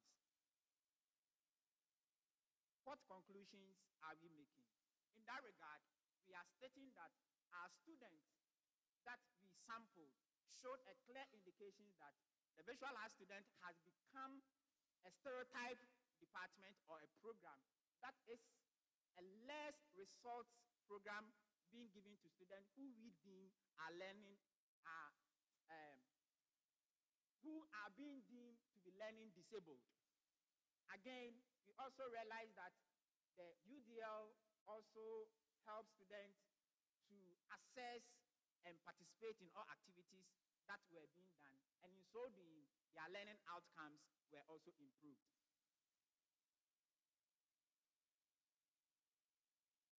Thus, we make the following recommendations in the sense that the GES through the management should enforce a regular monitoring of our students' learning process so that any learning disability can be earlier detected and accommodation being made to tackle those students, help them cope with academic work. Again, there should be school and parent engagement so that strategic remediations can be met out to those students that has been identified and help cope with academic work. And lastly, there should be response to intervention like UDL to support students who have been identified with learning disabilities and help them succeed in all their academic endeavors. Suggestions are that, or suggestions for further studies. Further studies or research will make comparative analysis on the effectiveness of UDL across disciplines such as the sciences or the mathematics. Also, we can do a study to look on the sustainability of UDL effectiveness in academic growth and emotional well-being. And lastly, we can also look at the parents' perception on the broader understanding and implementation of UDL and the systemic support that is needed to accommodate students in learning disability. These are some of the references.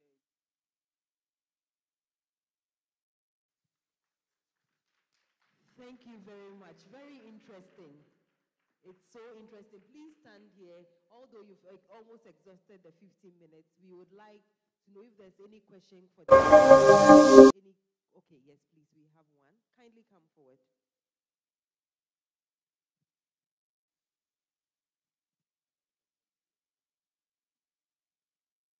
Okay. I'm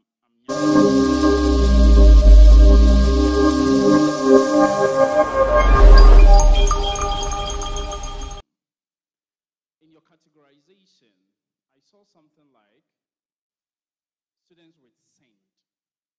Okay, so if you can explain the SEND to me. And then, secondly, you concluded that we had a perception that visual art education is a last resort. What do you mean by that? Okay.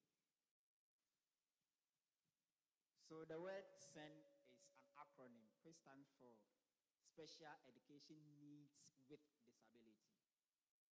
So it means that these students per the categorization are under the umbrella of learning disabilities, but they need special education. We will say they are condemned. That is the assumption. They can't virtually do anything cognitively. These are people that we see realistically in our classrooms, and we will just tell them that omabon. So in that regard, they are students who specially has to be catered for, and it is compounded with disabilities. And the disabilities are a lot of them with comorbidities. So looking at those students, you can't cognitively engage them in the classroom, but that doesn't mean they should be left behind. We need something that will also put them on their career pathway and cope with academic progress. The inclusivity, the last result. Literature and a lot of research has made it clear and loud that even in the so-called category A schools, when you get there and you have a number number which is more than a single number, the last resort or the last program you'll be asked to go and pursue is the visual arts. The rest, the single numbers, will all be pushed to the sciences and the businesses. So it is it's an open secret within our educational framework. That is why we are saddled with the concept of the theory of systemic justification and social identity. We identify ourselves socially, that these are what we are. And our system justifies that by categorizing our schools. And obviously, you will be in that line. And that is the situation confronting us. Thank you very much. Please, because of time, today we've spent so much time starting the other session, and so according to time, we should have been done with this session. Please, a round of applause. Thank you very much. I hope you can engage them after this session. Their topic was very interesting. I would also see them, especially looking at the parents' engagement. Okay, so for our next presentation, we have Emerging Trends in Inclusive and Accessible Digital Education in Zimbabwe, a forward-thinking framework for equity and innovation. In the next 10 minutes, we'll be listening to Tatenda Chapata, Joshua Fungai Mbizi, and Taria Mugabeta. Please, if you are here, a round of applause. In the next 10 minutes, our timekeeper is very accurate, and I believe he will kick you off after 10 minutes, so please stay in time. Thank you very much.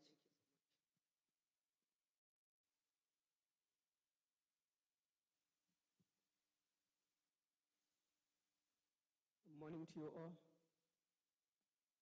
How are you? I'm so happy to be here. Our topic is Emerging Trends in Inclusive, Accessible Digital Education in Zimbabwe.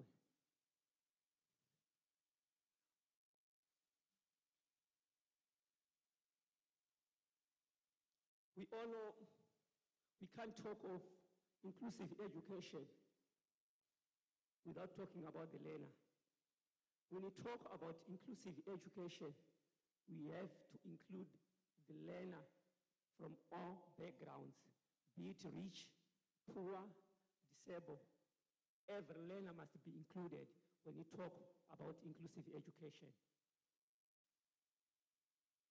The issue of inclusive education in most governments, they have policies which have been enacted. But what do we have when it comes to digital platforms for the learner? Literature review, 27% of people in sub-Saharan Africa have access to internet by 2023. That was 2023. Then when we talk of assistive technologies, technology can provide alternative ways to access content. In Zimbabwe, UNICEF reports that dozens of Zimbabwean schools now use brailles and typewriters. Then when it comes to inclusive education, there are many policies which have been put in place for the learner, including the children with disabilities from, for example, from 10 to 13 years. We noted that most of the learners who are age range 10 to 13% are more likely not to complete their education, primary education.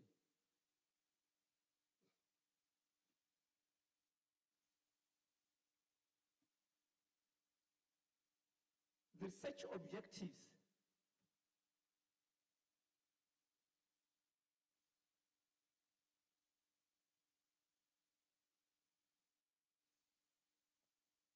the aim of this research was to investigate strategies of improving digital accessibility in Zimbabwe of students with disability and other marginalized groups.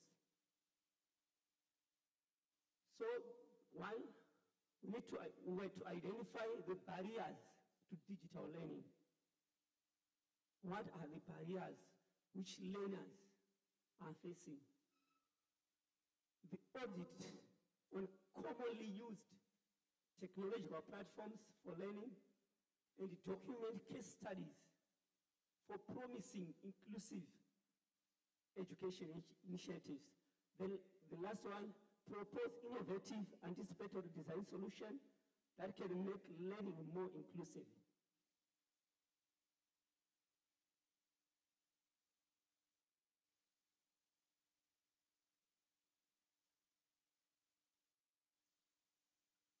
This slide not moving.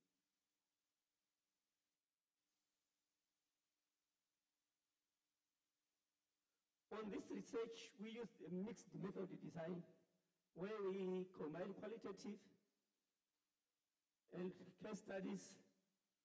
Then we also do a platform accessibility research on most of the e-learning platforms which are used in Zimbabwe. Are they inclusive in nature?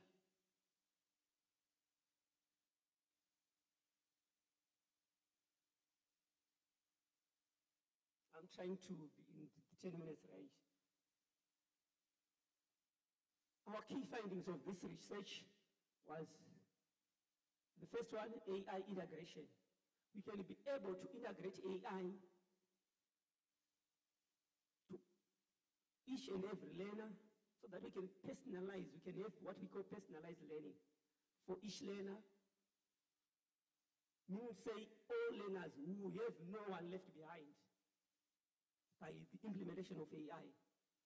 Then we have what we call co-creation, individual students with disabilities in designing their learning experience lead to more relative and empowering solution on foster ownership. Like what I've said before, we can't talk of children without including you in our planning. So we have to include every learner in our planning so that we will have a solution which caters for all their needs. Then immersive technologies, we have AR, VR, which we can also apply so that we can have all the multisensory like visual, auditory, visual feedback. And it will also encompass the UDL principle. 4 minutes. 4 minutes. Oh, sorry. Let me try to be fast.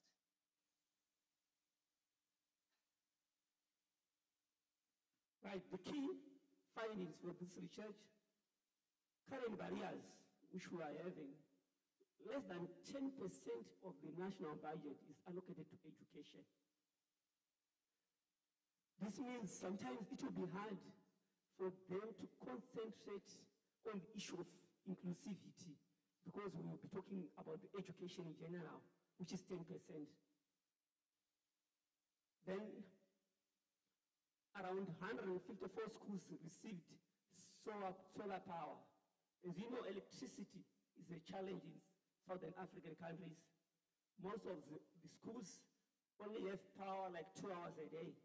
On each 2 hours a day, if you calculate it per week, it will be almost like 10 hours per week, which is the learning time.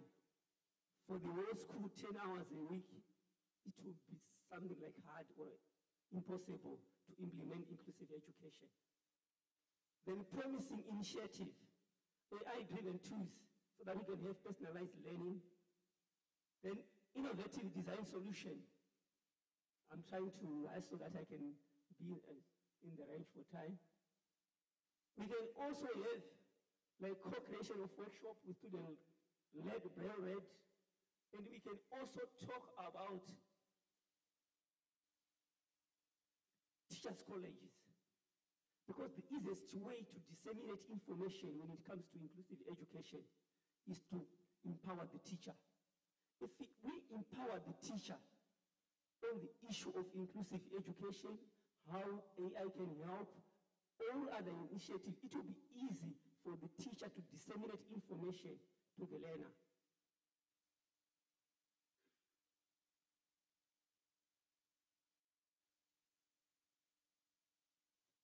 education and recommendation. Some of them I have passed through them. We need to include digital access in educational policies. Like I said before, it's like we just have a coat, we are coating the bun with chocolate, but inside the bun there's no chocolate. Most of the policies of educational policies, we are just coating, but when it comes to the practical implementation, it will be like less than 40% implemented. But on the policy document, there is much about inclusive education. Then we need to allocate ICT funding for special education. There must be much funding when it comes to special education, mostly on primary schools, because as I said earlier, our initial findings is like 10 to 13% of disabled children don't finish primary education, which is a very big number, as every drop in the ocean counts. Then when it comes to technology, we need to ensure software and hardware accessibility by default. And we need to develop affordable open source assistive tools. I understand we have e-learning platforms which we have, but most of them which are used, they don't have the accessibility embedded in them. We have inclusive tools, but they are not embedded in the e-learning platforms. So one recommendation, which is very important, is for all our e-learning platforms to have an embedded platform for inclusive education. Then pedagogy. 1 minute. Thank you. Then pedagogy. I just said it before. Teacher training. On our teacher training, they must include the UDL. Then implement co-design learning, use of technology. Then the last one, include inclusive technologies in teacher training, as the teacher will disseminate the information to the learner.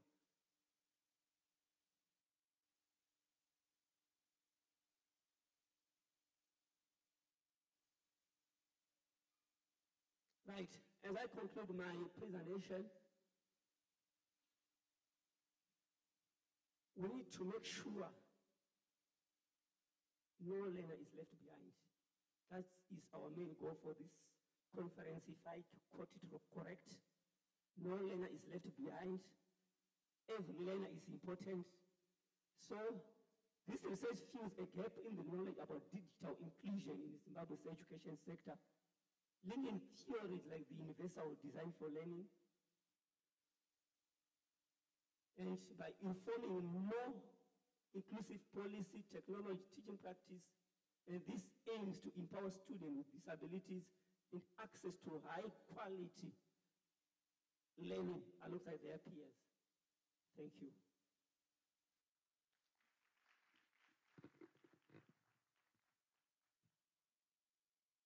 Thank you very much.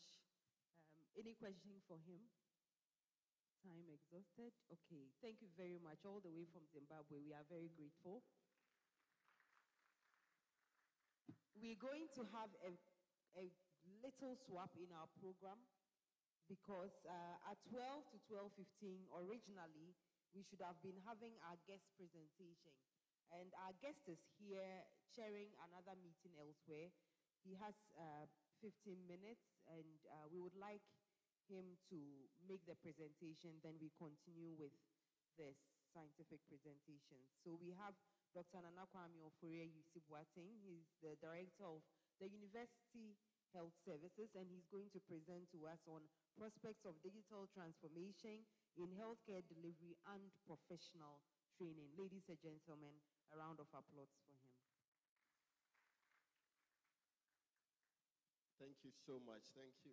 Good afternoon, everyone. I'm sorry I've had to ask that the presentation be stretched so that I'll be able to keep to time.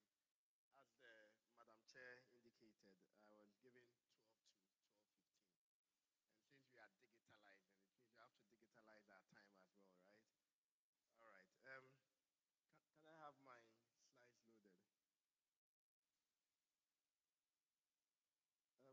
Madam Chair, permit me to stand on the existing protocol to express my deepest gratitude to the organizers of this very important international conference to speak on the topic Prospects for Digital Transformation in Healthcare and Professional Training.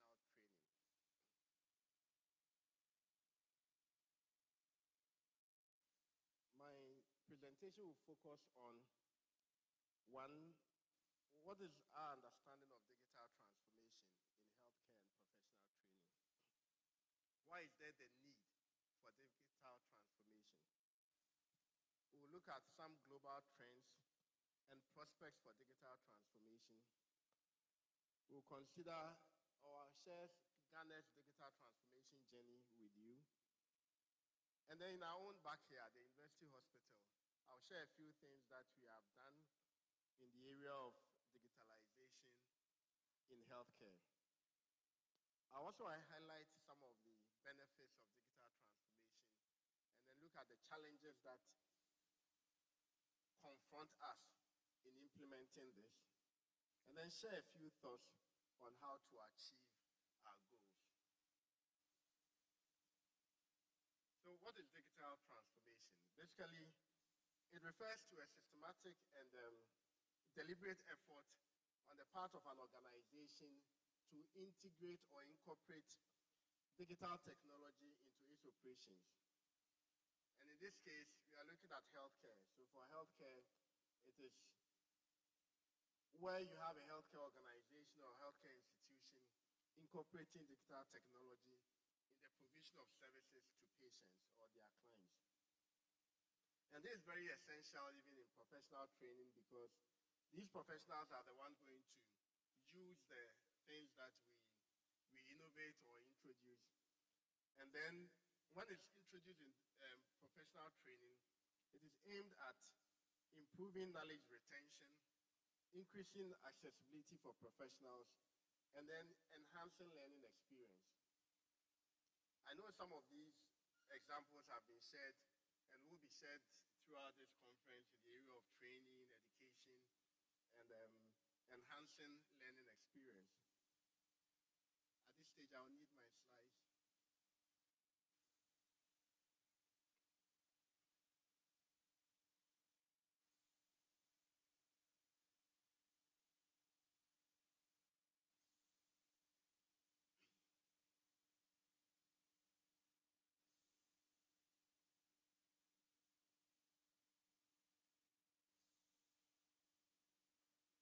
I have a few things I need to show you on the slide.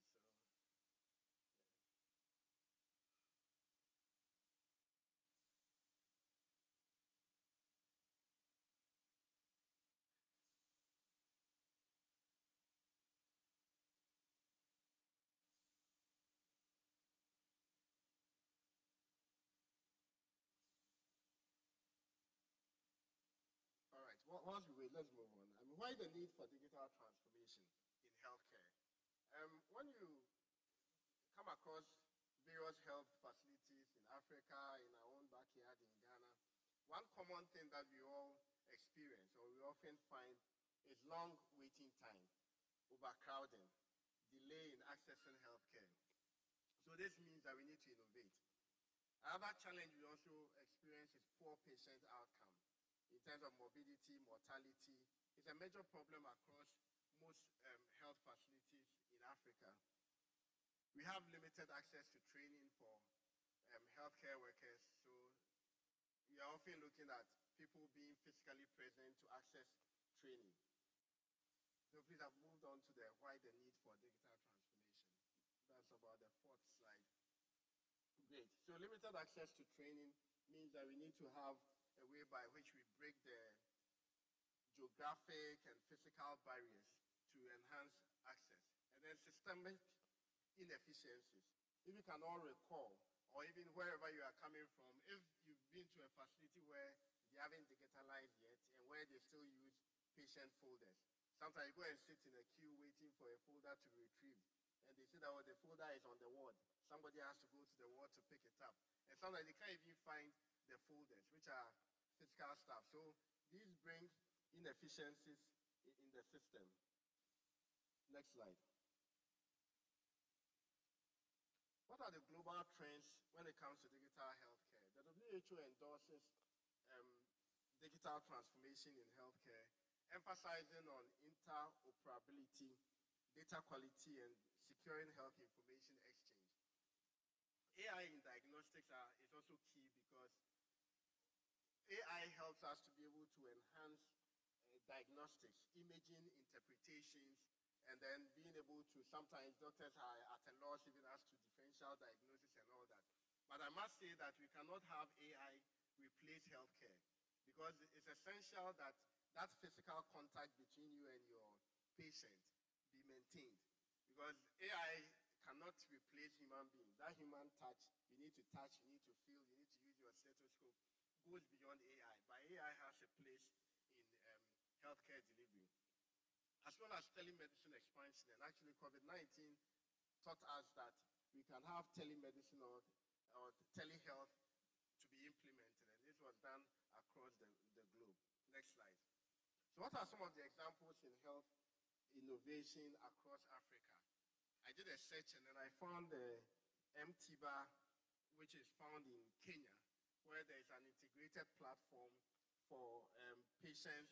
It's between patients, their insurers, and then the healthcare providers. It makes it easy for insurance claims to be prepared. It makes it easy for people to have access to know which insurance companies are available, and also for health institutions to also get registered or updated with the insurance companies.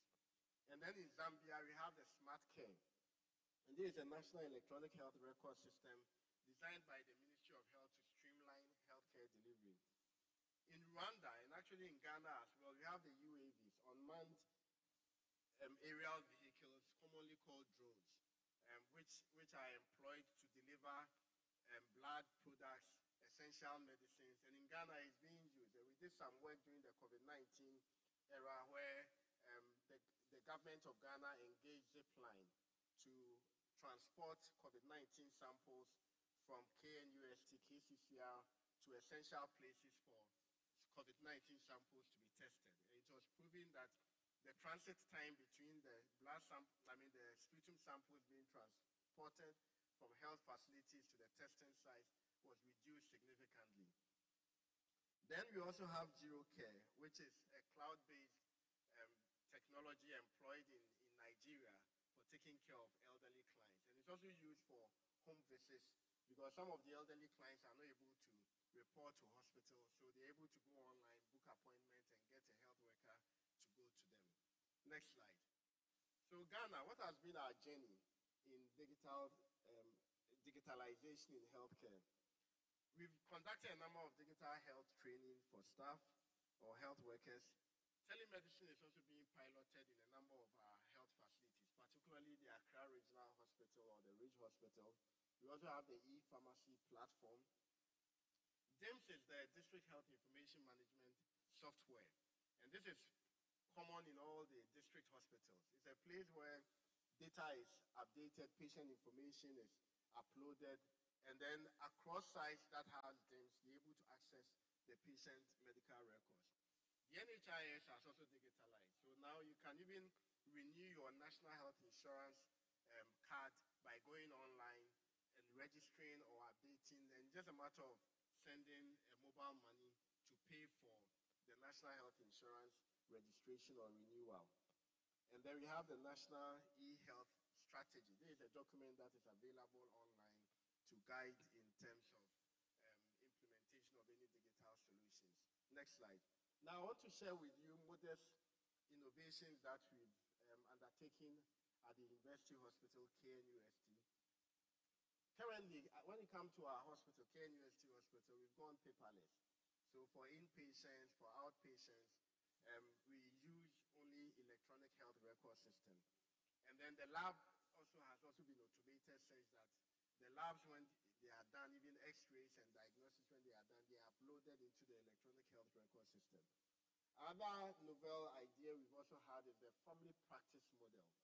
And the family practice model goes by the slogan, a family doctor for every KNUST family. What we've done is that for every KNUST family or a staff of the university with their dependents, They're able to register online, choose a family doctor, have access to the doctor's duty schedule, and be able to book appointment to see the doctor. And this has been proven that we've been able to reduce waiting time from an average of 120 minutes to between 30 to 45 minutes, which is quite a significant milestone. Then student digitalization as well as healthcare. We've produced an online system that makes it possible for students to book appointments, to go to our students' clinic to see their doctor. And we are continuously integrating these innovations into the electronic health record system. Now, what do we plan for the future? Next slide.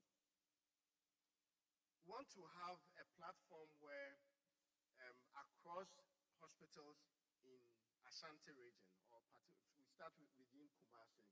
So KNUST Hospital can identify some facilities with some services that we don't have.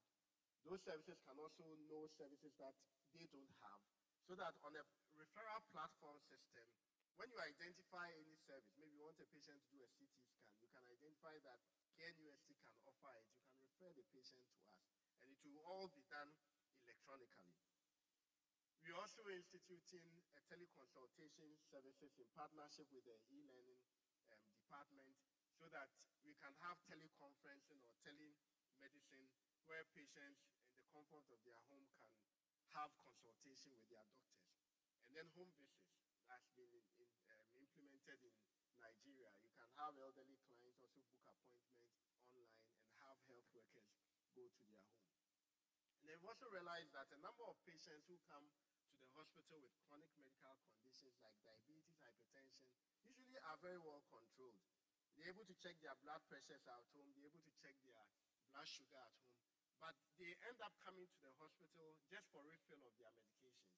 And that causes overcrowding at our facility. So what we are implementing is a system where once a patient has come to the hospital before and has been registered into our system, and we know that the person has hypertension or diabetes, and their medications have been entered into our system.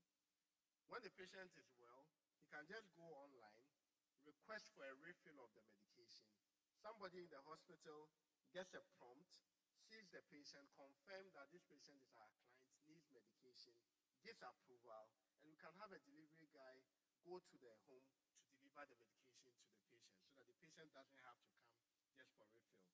But every 6 months, the person will come for review, which will require that we run labs to make sure that this person is well. And then the e-prescription, remote monitoring devices. All right, next slide. Other innovation is blood products. We realize that a lot of the times patients come to our hospital and it's so difficult to get them blood. Sometimes you have to be making calls, relatives become or frantically go around trying to get blood for their relatives.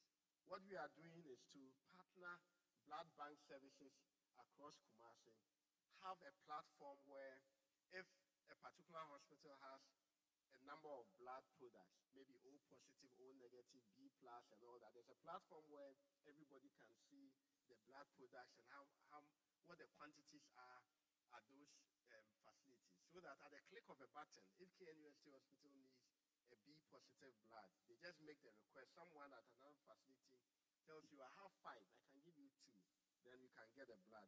We also want to have a blood donation app, so that we can register people who willingly want to donate blood. And on that platform as well, once we know that you have an essential blood group and we need that blood, once again, at the click of a button, you, the blood donor, will get a prompt and you can come and then donate blood for our patients. All right, I'll be done soon. Now, what are the benefits of digital transformation? Next slide. The benefits are enormous, and I'm sure you know some of them. I've even enumerated some of them already. Improved access. Patients can have access to healthcare. Enhanced patient engagement. The frustrations and the bottlenecks that we experience in accessing healthcare are removed. We also can streamline healthcare. We're able to provide personalized care, like the family practice model that allows you to choose your family doctor and have a long-term relationship with your doctor. Remote monitoring. You check your blood pressure, you can put it on a platform, your doctor gets to know that your blood pressure is at this level. If you need advice, he can offer you advice. And as we all know as well, data. So So the data is available electronically. It's more secured. You can always access the data for research purposes, which can drive service innovation. Last but, one penultimate slide is the challenges to digital transformation. The challenges, some of them are infrastructure limitations. We know that in our part of the world, sometimes internet connectivity is a problem, outdated equipment, and then two is resistance to change. Sometimes when you're introducing new things, somebody will be there and say, hey, what is this that you are trying to introduce? And it becomes as if you are dreaming out of this world. So that's number two. Let's move on. Resistance to change. And then number three, regulatory and policy issues, where we don't have a unified policy to guide practice. And this is common in most low and middle income countries. Budget constraints. Some people consider digitalization as a very huge thing that requires a lot of money to implement. So sometimes policymakers find it difficult to do that. And then interoperability issues. Even in our hospital, you can have one digital system controlling X-ray. You have a different digital system controlling labs, a different digital system for hospitals. And even in Ghana as well, some facilities use LIMS, others use DIMS, some use whatever, Axsoft, and all that. So interoperability also becomes an issue, getting the systems to communicate among themselves. And then, last but not the least, cybersecurity threats. How do we protect the data of our clients within the hospital? All right. Now, in spite of all this, I want to share a few recommendations to be able to mitigate these challenges. Unified policies. We need to have policies across board, locally, regionally, and then globally. ICT access. There are some places that are underserved, so we need to spread ICT to them. Digital skills. When I was growing up, we had something called BBC. BBC is what? Born before computer.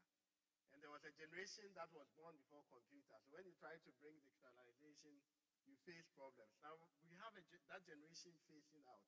So this generation that even understands computer and digital systems, you have to take advantage of it and then equip them with digital skills. And then partnerships. You need to establish partnerships across countries, across regions to be able to achieve it. And then stakeholder buy-in as well. So in conclusion, I guess I've shared with you the fact that when it comes to using digital tools or digital transformation in healthcare and professional training, it is a fundamental rethinking of how we provide healthcare, how healthcare is delivered, how healthcare is managed, and how healthcare is taught. And I believe that this conference has given the platform for all stakeholders to brainstorm and see how we can transform our digital landscape to be able to provide efficient and effective healthcare services for our patients. Thank you very much for your attention.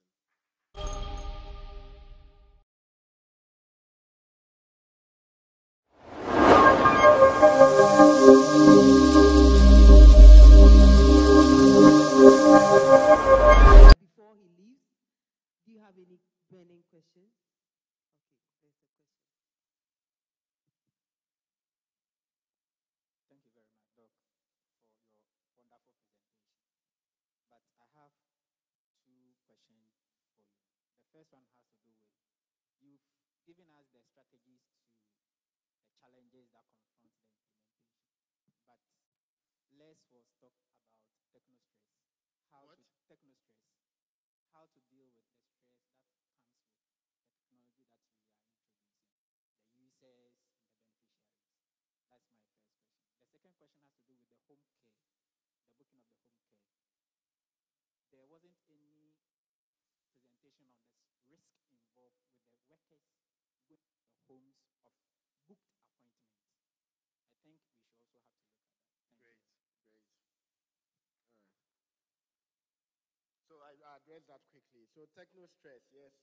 Even at our hospital, we are experiencing it. So sometimes there is a downtime, and then people are waiting for the system to be rebooted. So how we deal with that is getting people at strategic places within the healthcare system. So sometimes you have someone seated there, like maybe the developer of the software, and there's a problem, you have to always call that person to fix the problem. So one of the things we do is that we deploy staff to key points, because health workers usually sometimes are very bereft of knowledge in terms of even fixing simple IT problems. So if you have someone, so at our place every day we have an IT person stationed at the OPD. So when they have a problem, they have that person to consult to fix that problem for them. And then the home visits, yes. So I had one experience myself during the COVID era where a patient called us. The wife actually told us that the person has tested positive for COVID-19 and went there with our ambulance, branded KNUST Hospital ambulance. And then we went to the community. And then whilst we were there, we saw people, or we heard people talking behind the wall. Not knowing somebody who is a neighbor had called the assemblyman of the area. He had also amassed people to come and stand there saying that we are actually taking care of a COVID-19 patient within the neighborhood, and they stand the risk of getting infected. Before we heard, it had gone on the radio that these people are there and all that. So there is a part about stigma which comes with it. So what we have, from that experience, what we have learned is that it's better to go to homes with unbranded vehicles. That's one. Number two also is that road access.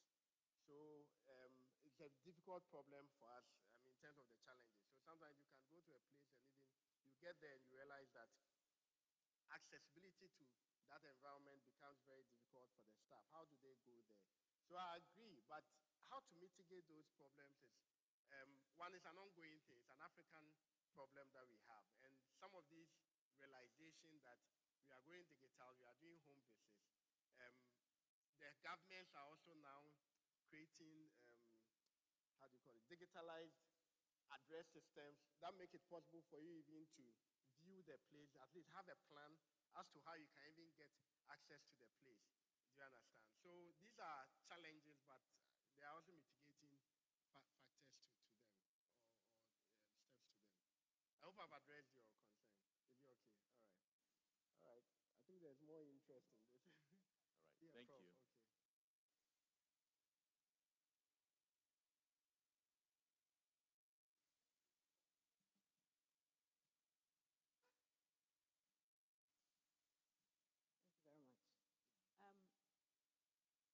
Thank you very much, my good friend.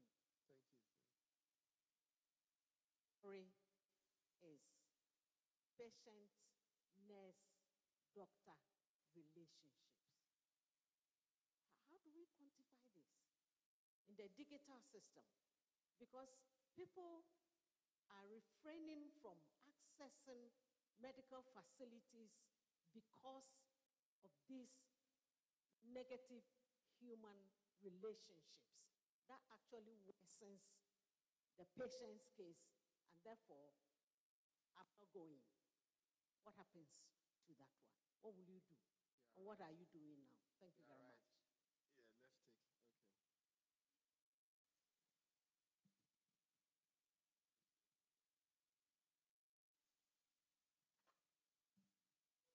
All right, so thank you very much for the presentation. I thoroughly enjoyed it. So I was looking out for, some of the real quantifiable gains you have made going digital. So for example, you can let us know, like you said, paperless, how that translates into probably your finances as, a university hospital, and other areas in terms of your operations, so that we see that it's not just merely putting it online, but real gains are being made as a result of this transformation. And I believe we also saw throughout the presentation, sometimes the terms used interchangeably: digitalization, digital transformation at some point in time. So it's something we all often get into. But all these terms have their distinct meanings. The transformation is a journey we all hope to get to. And before getting to that journey, we must first digitize and then digitalize before even transforming. So that was something I just wanted to add to the presentation.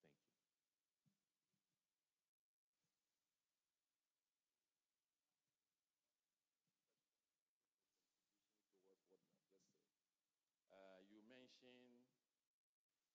of systems sitting at your end. You mentioned policy framework. One of the challenges that I think we need to address, I'm coming from the Ministry of Communication, Digital Technology and Innovation.